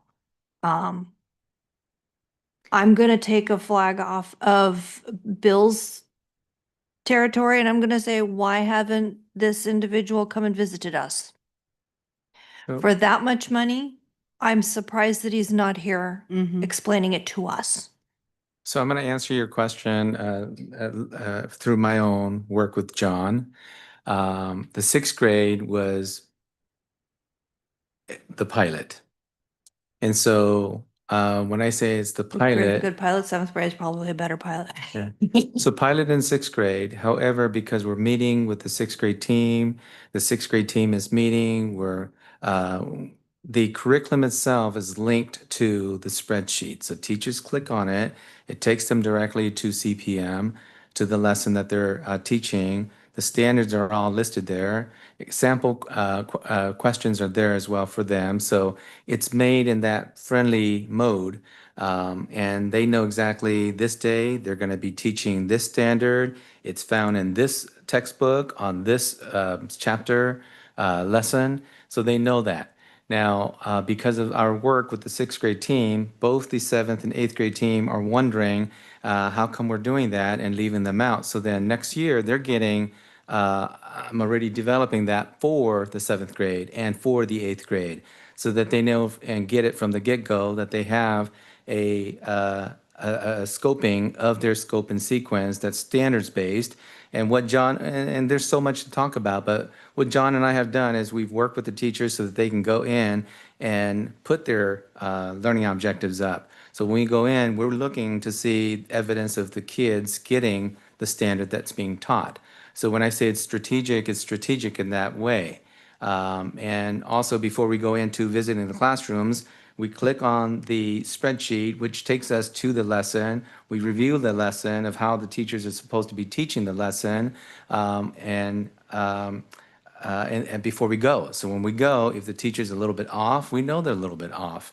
If they read and they prepare for the lesson, we know that they're prepared for the lesson. So all of that is, again, strategic planning. And then, of course, at the end, we also are meeting with the teachers to debrief on what kinds of things they saw that worked, whether it be with this teacher, this teacher, this teacher, and what kinds of additional supplemental materials they need for reteaching. So that's one additional piece that I had not talked about, but we put it in there so that there's opportunities for reteaching with support of fundings to support the intervention or reteaching piece. So to answer your question about next year, it's going to go, especially right now I can say for the middle school because we're sharing that with our other middle school partners. And so they're taking that on as well. Now, if we can do that with our middle schools, it would be very strategic, focused, because you're teaching and you're testing apples. Right now, we're looking at our model right now. We're looking at chapter 1, lesson 1.1, and you just go to lesson 1.1.2, and you just keep on going until you're done with your book, or if you even get done with your book. But what we have done right now is made it so that we're teaching the standards that matter. And, we're moving around the book, and we're not going to be spending a lot of time on the standards that are not tested. So we're not teaching apples and testing oranges. And I would say, as someone who was 25 years a teacher, we spent days and days and days with subs in our classrooms, and we would go meet somewhere as a grade level team, whether I was teaching second grade or sixth grade or whatever it was. And we would spend days combing through curriculum, trying to find exactly what they've just created in a matter of months. And that was sub time. That was us away from our students, 6 of us away from our students, trying to figure it out and find it for ourselves as the teachers. This document that they've created together as a team has not just benefited the studios, but it's benefited my sixth grade team as well and my students as well. And it is as easy as Vince just said. Click, click, click. I know what's important. I know what's connected to the CASP test. I know what's most heavily tested, and I know what standards I can ignore as a teacher. And that is monumentally important for teachers because they are not wasting their time teaching lesson 1, lesson 2, lesson 3. We know for CPM especially, there are quite a few lessons that are not tested on the CASP, bottom line. So the document that they've been able to create is priceless, in my opinion, as an educator and as a leader. So I just wanted to add that, and that will continue. I guess if we would have that person here selling the program, I think that would have helped a lot more because you guys are advocating for him, but yet he's the one with the program. Right. Yeah. This program, you go on the website and it's just, rainbow farts. There's no substance on the website. Yeah. There's a lot of, yes, we have promised these wonderful and aspirational I agree. points, but that's it. There's no explanation of the curriculum. There's no explanation of the program. There's really nothing. Yeah. So I want to say that it is not curriculum specific. What John has done, John is not, he may. I mean, for you guys. Yeah, but for us, through his coaching and any coaches that come into coaching and education would go through a slow questioning process. They wouldn't just be telling you what to do. He didn't tell me to go ahead and create this. No. He just asked, okay, what is the need? How do you think we're going to be able to fill the need? And based on the conversations and the coaching, then it morphed into what we're just talking Playing about to your tonight. strengths. Yeah. Yeah. And our specific needs for our district And and the the- students in our district. Okay, and one other thing, I was waiting until there was a break, I'm sorry, but as far as if you look on the curriculum and instruction, there is a one pager on the back of that I attached. And I was trying to say that at the beginning, but we moved on, was John had a scheduled meeting that's been scheduled for over a year, that he has a retreat with another group that he works with, and he's actually out of cell range and out for this week that was pre-planned months and months ago. And he wanted me to make sure that depending on if we got to this point that you understood that he does understand the importance. And in the future, if you would like me to have John come and explain a little bit more about his process and what he does, he would be more than willing to do that. And he does apologize for not being able to be here this evening. And in that process is when I brought the one pager for the board as well. And I believe that his PowerPoint is attached to the board agenda as well. Yeah, I do want to take this opportunity to also ask because this is my 29th year being in education. And I've been involved in a program improvement school before. So the term right now is not program improvement. It's more differentiated assistance, and we are a CSI comprehensive school improvement site. And you know what Jeanette said earlier was she's being very kind with her words and saying that we qualify or that we met the requirements for that.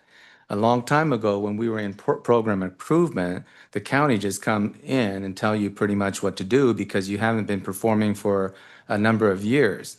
And this is how come we, as a site and as a district, qualify for differentiated assistance. And funding is channeled from the state to the county to support working with the district. And so if the county works with the district, partners with the district, and we don't go anywhere or we don't do any changes, then the state now comes over and works with the district. And that's how it had traditionally been with program improvement schools that I have been a part of. And I want to make sure that our board has the information about surrounding differentiated assistant, surrounding CSI, TSI. These are acronyms that are being used to basically tell the district and the schools that you guys haven't been improving based on the dashboard.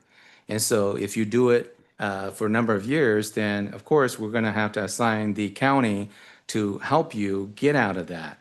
And the term right now is pretty much more friendly than it used to be in the past, where you're just being told, and they would remove teachers or send teachers somewhere else. They would remove principals. And I was a part of a school that principals had been moved, that teachers had been brought in through some type of a bonus, and teachers have been asked to leave that site because that site had not been moving.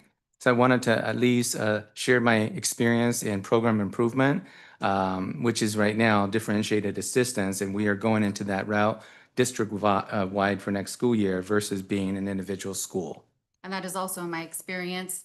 The difference is prior in the schools that I've been in, it was you're in program improvement, make it better, figure it out. That was the support we got.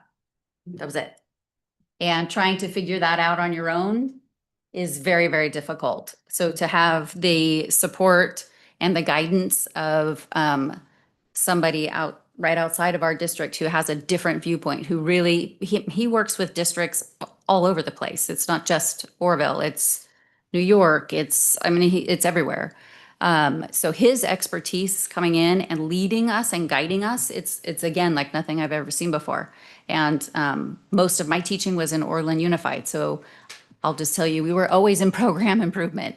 So this is the first time I've been involved with differentiated assistance with this kind of support. And we have also had meetings with Jeanette and Shelley from Butte County Office of Ed, in addition to our meetings with John. So our partnership with DCOE right now is really strong, and we're feeling the support. So here where it says principal coaching and it says selected principals, how do they select which principals they're going to coach if it's supposed to be for all principals? So It's- this year it was 2 principals because last year we only had 2 schools that qualified in that area. This year we have all 6 school sites that qualify. Because it's a district. So how many people will he be coaching? 6. So ultimately the contract went up by Well, 2. I would actually say many- 8. And our additional assistant principals Yeah. are Yeah. part of that as well. So 8. Sorry, 6 Both principals, 2 assistant assistant principals have been in 8 on total. the coaching that we've been getting. Can I add a little clarity on CSI? We receive about $500,000 in CSI funds that have a specific earmark, that it has to be spent on the specific type of activity, and the descriptions are things like collaborating with educational partners, conducting needs assessment and root cause analysis, selecting and implementing evidence-based interventions, strategies, and activities. So the CSI funding we get, this will eat up a lot of that CSI funding, but the CSI funding is here for this purpose because we've been identified as a school or school district in need. Thank you, Andrew. That's exactly what I needed to hear. I mean, those dollars are restricted. That's what they're for. It's a lot of money, but it isn't like we can take it and decide that we need a new roof or we need 2 more teachers or we need whatever it is that we need. It is Take literally. money away that we don't even have. Yeah. Right. It's literally 6 things you can spend the money on, and they're all very similar. Because I absolutely support when our principals tell us that this is good and they need it and everything else. I just want to make sure there's clarity that these are not just dollars that we're just deciding that, hey, we're going to pull out from here and not use over there and ignore other needs because of that. But these dollars are specific for this purpose. That's correct. And that we're using those dollars as a solid investment towards the future. Yes, I agree. We do appreciate the enthusiasm that you do have. We do see that you're very excited about this program, and it seems like it's taken a lot of stress off and trying to sit there and restructure and do things in a certain way that weren't thought of before. And now with Principal Zhang, I've had the opportunity to work with Principal Zhang, so I know that when he digs his heels into something, he's going to keep going and make sure that it works. So. And when I ask him, is it worth it? He's going to tell me exactly what I need to know. Yes, we need the district to support this so that we can all get the same level of, I think Lauren's word that she used was elevate our principals and our schools to another level. So And- definitely, it comes with accountability. I think that one of the pieces that John does that I didn't explain is he's a master of using Google Docs. So every single meeting is captured there. Notes are all captured there. He sends it out to the whole team. So everybody knows who's doing what by when. The teachers know, I know. And if I drop the ball a little bit on my part, hey Vince, when are you going to get this done? I need this completed so we can move on to the next thing. So he's holding me accountable for some of the things that I may say, okay, I'll get to that. I don't have time today, but I'll get to that later or tomorrow. So that is an accountability piece. I'm not sure if he reports all that he's doing to the county, but in my mind, I believe that he's reporting it to the district and reporting it to the county regarding his work with us so that there is documentation that proves and demonstrates the use of his time and the use of the budget to support what's being accomplished. So definitely, I'm saying, yeah, everybody here and would he- benefit from it. And he does report to the district specifically in most regards to Troy, which of course funnels to to the rest of the cabinet. But I also want to reiterate that this is kind of the type of accountability and work that the rest of the cabinet just doesn't always have that time to do, quite honestly. And so this is another resource for our district, and I truly do feel that it will make a difference this year, but also for years to come. So. And I think by including the elementary principals, I mean, it starts with our littles, right? Mhm. We need them to come to us as readers, and we need them to come to us prepared for middle school. So being able to open this up, it's that catch-22. We qualify for this differentiated assistance because we need it, but our elementary schools need it as well. And we need this focus and this kind of coaching to be happening for our elementary principals and teachers as well, because it starts there. Yeah, for me, from the perspective of a coach.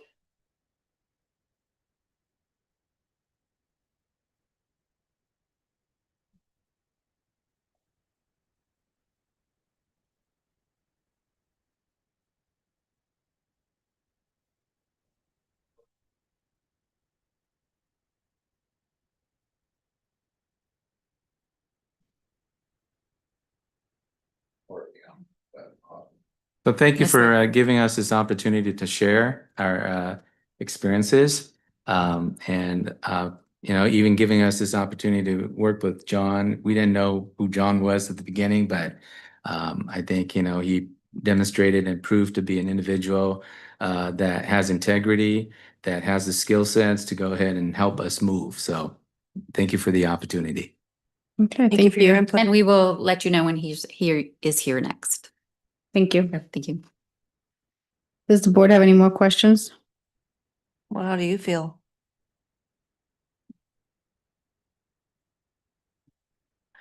Don't have any more questions. I agree with Bill that it's a lot of money. That was my concern, and I'm glad we were able to get down a little bit. It's still very frustrating. I feel like in education, you get kind of stuck paying these high bills because they know that the money is there for you. Otherwise, if you could bargain it down, it'd be different. Yeah, I also agree with him on Butte County Office of Ed. It would have been nice if that money's there, but just sent off to where it's going. Or if you've already been trained through it, perhaps that's something you could have trained our staff. Okay, does the board have any more questions? This is an action item. Can I get a motion to approve the special services agreement with Butte County Office of Education threshold rising? So moved. Can I get a second?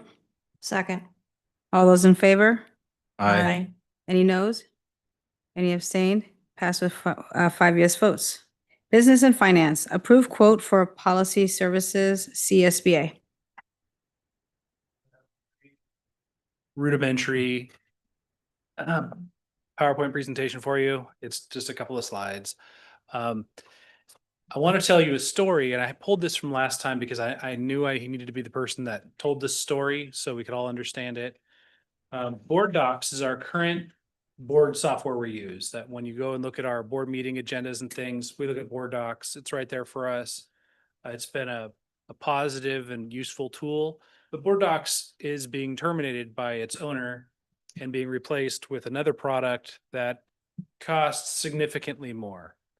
So when I got that notification, I went and looked at all the other products that are out there, since I'm going to have to re-implement Board Docs and then in its new, whatever it's called, new program, or I can go to a different program at this time. So for the board, I found the Gamut CSBA program, which if you've gone to any CSBA functions, you're probably familiar with. A lot of other boards use CSBA for their product.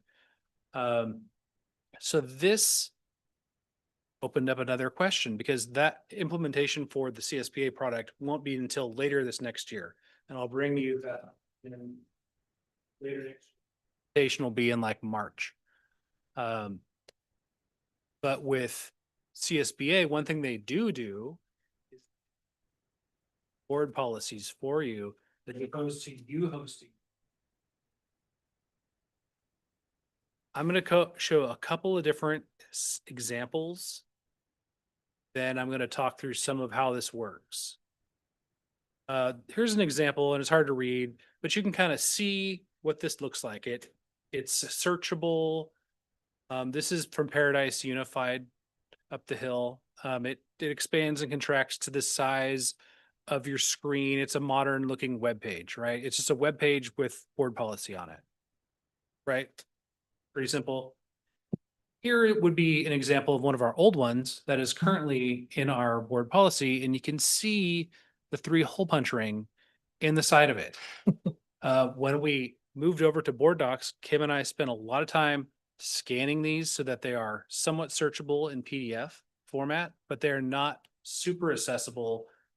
It's all effectively pages of paper. The new ones that we've updated look like this, but they don't, they're actual digital documents. So what I've brought you is the conversion of our current board policies, SBA gamut, complete. So what that means, why make the change? The policies will be much more accessible to people looking for them. Currently, you can search through them, and sometimes the word you're looking for comes up, and sometimes it doesn't. Because we have a lot of scanned pieces of paper that are our board policies. One thing that this does is when we program, they'll send in a specialist team that will go policies and changes, those will remain, but all the rest of the stuff in the board policy, hundreds of board policies, right? We're talking about.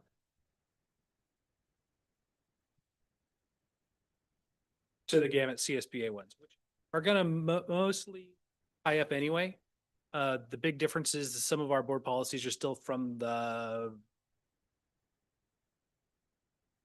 perhaps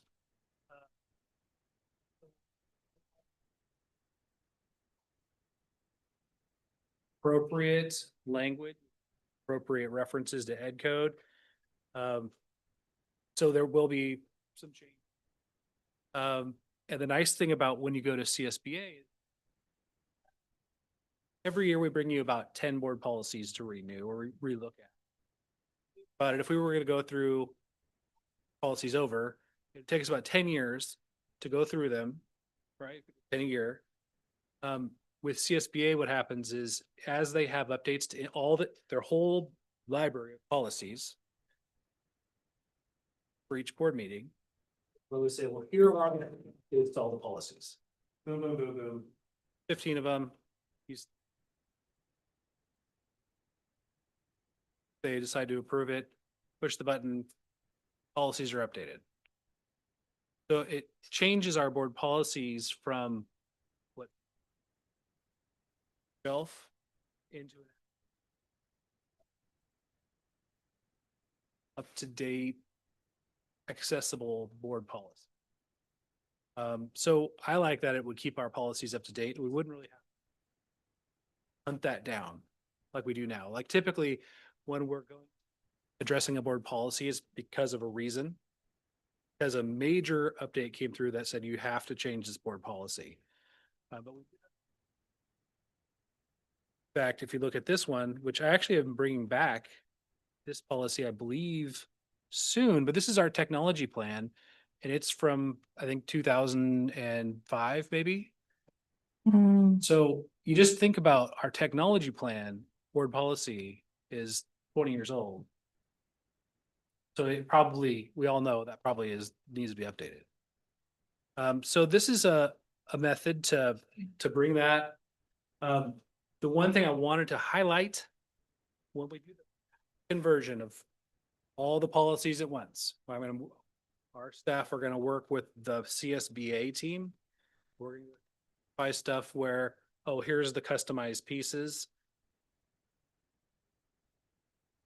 tossed out for the standardized CSB.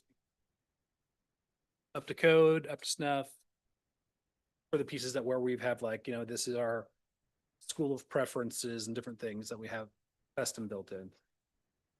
Going to have a structure.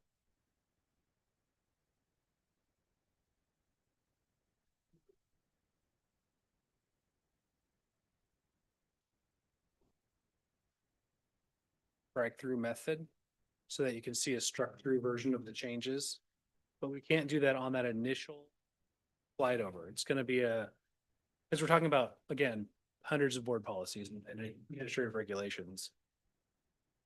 And it would be an undertaking for staff, and it takes about a month. But I'm bringing this to you tonight. It's as I'm preparing for next year when we're going to be moving over to a new piece of software to replace board docs. I thought this is probably the time to address this, see if this is a direction the board wants to go. Because again, these are your policies. And we'll approve every single one of them. This is a direction you want me to take it, and we would love to. It would require, again, quite a bit of work for the implementation period. But I think it would be worthwhile and kind of take us out of the dark ages when it comes to our board policy. So we have the OCESD website / app. Yeah. And you go on there and you look at your board policies and they don't look like a scanned in piece of paper. Some of them do. Let's see if I can bring it up here for you. None of the ones I've searched had scanned papers, but those are the ones that have been updated. okay. So anything that's been updated in the last bunch of years. So here are our board policies. So I'll start at the top since these are non-controversial policies, right? So here's non-discrimination, so you get some modern looking policy. Hand typed by our fearless But here's, if you look at defender. this one, it is not a new modern. This one is last updated 2008. 2008, yeah. And is something we scanned in so that it was available online, because there was the conversion to you having to have your board policy online. Then we've been, anytime we bring in a new policy, we're and rescan it in. So when we go to the conversion So let me show and we you. go into the board policies on our website, is it going to go or is Gamut going to be ported to our website? Let me show you how Paradise does it. And this is just an example. I'm not saying it's necessarily the, because the way we do it right now, it's actually on our website. It's not on Board Docs' website. So let's see, Board of Trustees. Gamut. That's their meeting. They have Oh, meeting- got it. Got it. Where is it? Resources. Is that? I just found it earlier. That's where I got the example. I'm just trying to, my brain's not working at the second. Forms. No. Should be under board, I would think. Oh, there it is. Scroll down. So this is hosted by GIM. on Right. this Assembly platform. So it's their platform, but they port So we would That- direct. right, Board to Docs us. now. And then you go to our website and click it to their website. Okay, So you can access but the it's in our format. But the policies right now, Okay. we have them, we're hosting the policies on our website. This would have it all be on this online tool. So I think if I'm going to be the devil's advocate on this one, so we approve board policies. If we're pulling them straight from California Department of Ed, how are we tailoring, how are we accommodating the policies for our specific district? So you identify the ones that are custom, right? Because we have a number of board Mhm. policies that have been crafted specifically for our district. There are many of our board policies that are simply old policies, and most of the board policies that we bring to you are gamut CSBA policies. Right, We don't just fresh write them. right. We say, hey, there's a team of lawyers at CSBA that's gonna put together all the references. Well, If I could weigh in on this, I've dealt with this before. This is a very common practice. This is Okay. a living policy that is changed. How the process is that the new policy or the change to the policy will come to our superintendent or whoever he's designated. They will review it. They will make whatever changes and admit certain things that they can change will be changed to reflect our district, and then it will come to us for approval to be included in the policy. But some of them just aren't changeable. This is like Lexapro, and it is done by a team of attorneys that keep up with stuff. Stuff comes, sometimes it comes in flurries. Sometimes you don't see nothing for a while. Right. I mean, and it's never hosted on our website. We don't control it. It goes to an outside one. Municipal codes are not kept on an internal website. It goes to an outside one because that's all they do. That is their entire And how job much is is it to gonna keep cost? those policies. Now, they're not really super expensive. I mean, considering that the old policies that we have, I mean, I think this is like 15,000 or something like that. So the cost of this is because we currently spend $2,800 a year on our CSBA license so that we can get the policies Yeah. and use them. Having the program, this particular part is $3,000 a year. Okay. Implementation is $8,800 because that's the biggest part, right? Is what is getting everything into the computer. That's the big part. So every year it'll be $3,000 a year more than we're paying. And having an updated and monitored policy, you won't even be able to hire an attorney to draft a No. response to a policy that doesn't meet current Right. standard for the $3,000 that we would spend, even the 8,000 to implement it. It's, that quite honestly, we've just went too far, for too long doing the way that we're doing it now, and that's okay. A lot of people do. It's just it's time to step into a modern era. Searchable, it's searchable, it's available, it's up and current. I mean, so if all of a sudden the state changes 15 huge things and they push that thing out, you have a team of attorneys that are going to review this, draft new policies, and we're going to update our policy just as quickly as, it becomes available, as opposed to 14 of those get implemented because our administrative staff catches them, but they miss one.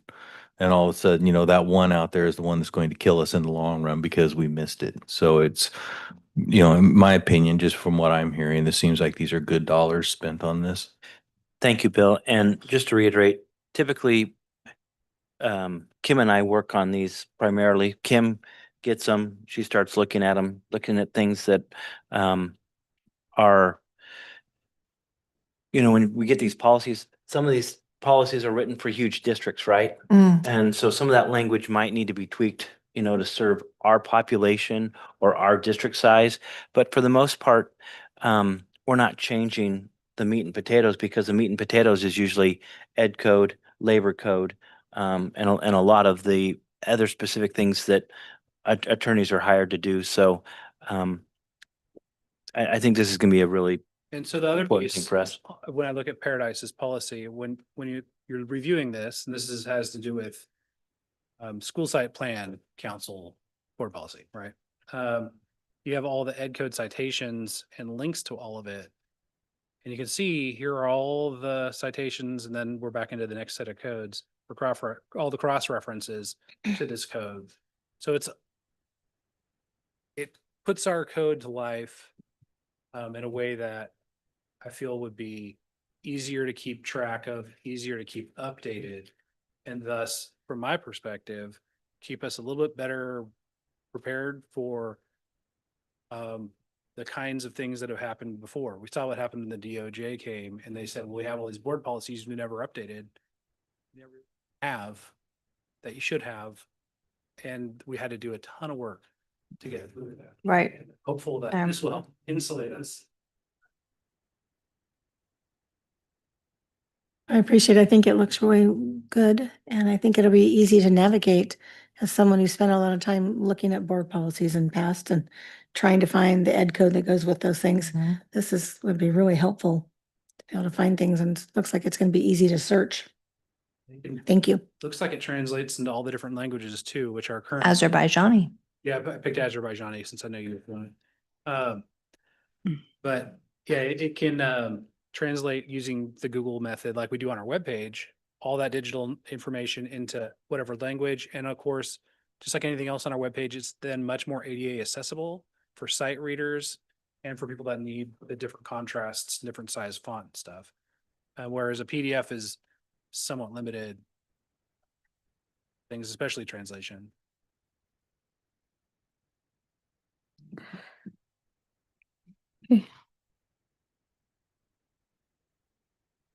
Does the board have any more questions? Okay, this is an action item. Can I get a motion to approve the quote for the policy services for CSBA? Motion to approve. Can I get a second? Second. All those in favor? Aye. Any noes? Any abstain? Pass with 4 yes votes. 5 votes, sorry. Accept bids for district roofing project.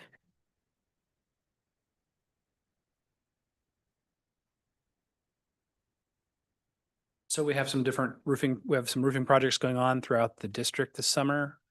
And this is the panel of bidders that have bid on the roofing projects. Does the board have any questions?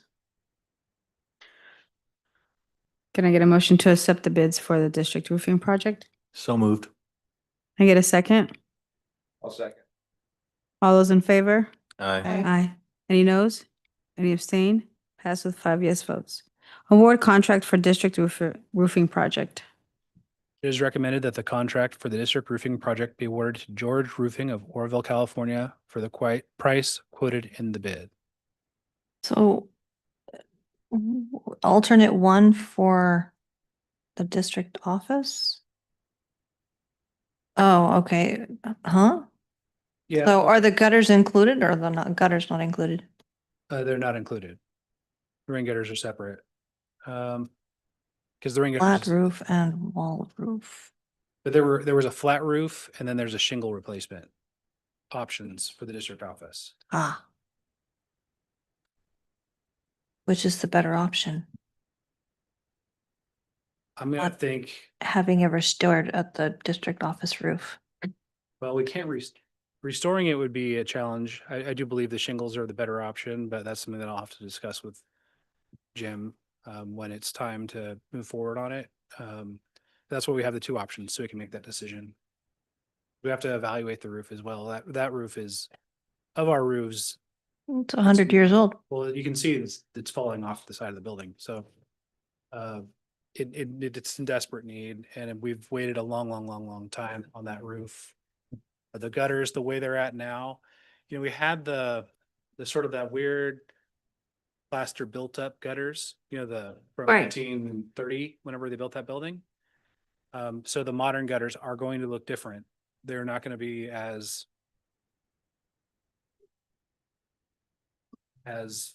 fancy looking as it is now. More plain looking rain gutters. But they are, as you look at the building, falling off the building. So we can't have the stone gargoyles anymore? We can totally have the gargoyles. That's fine. Oh, okay. That's the linchpin. It's fine. We'll keep gargoyles. Okay, does the board have any more questions? Okay, this is, can I get a motion to award the contract for the district roofing project? So moved. Can I get a second? Second. Those in favor? Aye. Okay. Any noes? Any abstain? Pass with 5 yes votes. Accept bids for Mesa Avenue widening project. So the Mesa Avenue widening project is gonna be widening Mesa Avenue in front of the studios so that we can A, add a sidewalk along the classrooms, but B, avoid some of the, It's along the classroom side. yeah. at Okay. least, however they have it planned. Because if they do it on the classroom side, they'll have to move all those little trees that they planted just a couple of years ago. Well, I think we're gonna move the road out Oh, okay. into the field. And then the little telephone pole sections. Yeah. that had the copper wire that. Where we was used stolen. to have the copper. I believe you. I've never seen it. Yeah, no, it got stolen. That's all gonna go away. We're gonna get a different fence, a chain link fence along there. That's gonna look a lot more attractive. But this is gonna make Mesa Avenue all the way across much more safe for parents and students and staff as they come and go from the studios. So are you gonna like completely cordoned off that whole yard? Well, the yard Far north side, side of, yeah, set between Taco Bell and yeah, studios. Fenced off there. on the back end, yeah. But we're not, the only fencing we'll be adding on this, I believe, is gonna be fencing along the sidewalk and then along the, keep cars on the. Oh, gotcha. When we looked some different fencing options and, I think we're gonna do chain link because that was the one that made the most sense. But we're excited for this project. We think again, this is he's not here. It's a Jim Campolo special, looking at studios, looking at student safety, traffic safety, and providing a clever solution that will help. Because we've had a lot of traffic issues with near miss. When you have two cars and then there's a student on the road trying to walk on the road. Safe. If it's raining and the grass is all muddy, yeah. So, we already have the sidewalk that goes between the studios and STO. This will have it the other side. I assume it will look the same. But this is that project. We went out to bid and these are the bidders. One note with the bids, a lot of the bids were incomplete. Though the low bidder did, had a complete bid. Okay, does the board have any more questions? Can I get a motion? I make a motion to approve the bids. Can I get a second? All those in favor? Aye. Any noes? Any abstain? Pass with 5 yes votes. Award contract for Mesa Avenue widening project. It is recommended that the contract for the Mesa Avenue widening project be awarded to Brown General Engineering of Durham, California.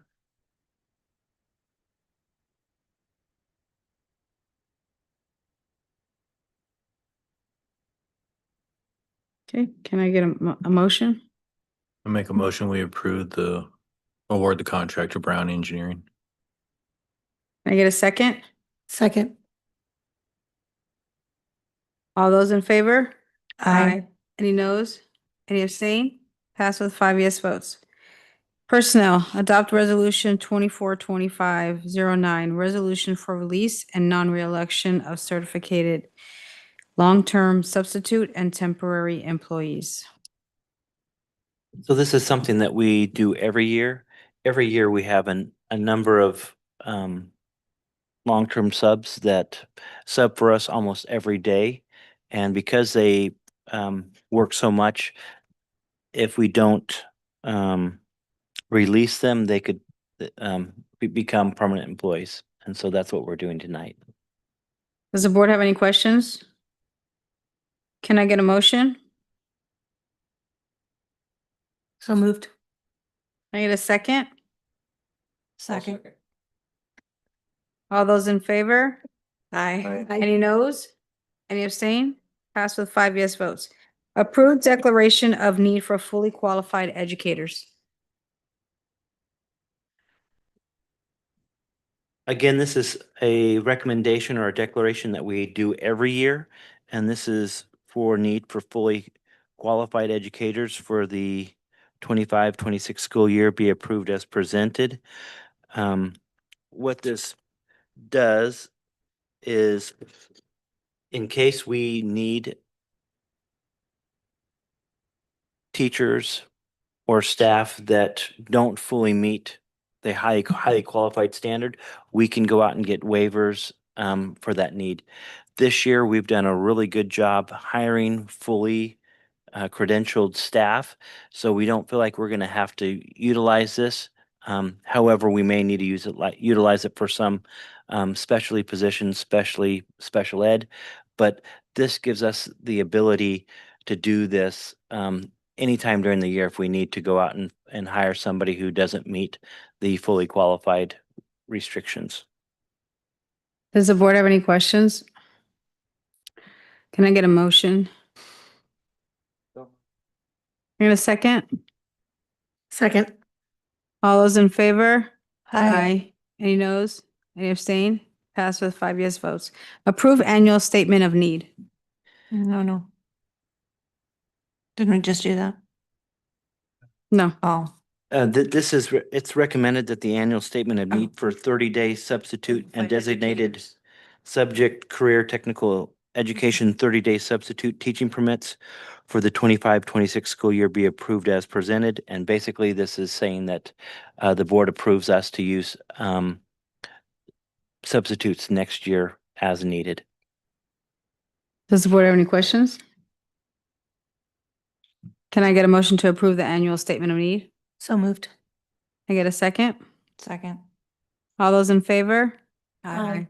Any noes? Any abstain? Pass with 5 yes votes. Consider request for unpaid leave of absence. It is recommended that a request for an unpaid leave of absence be considered for certificated employee 878 effective for the 25-26 school year. The employee is aware that no district health and medical contributions will be made during this time. However, the employee can elect to personally cover the premiums during this time, and this is fully unpaid.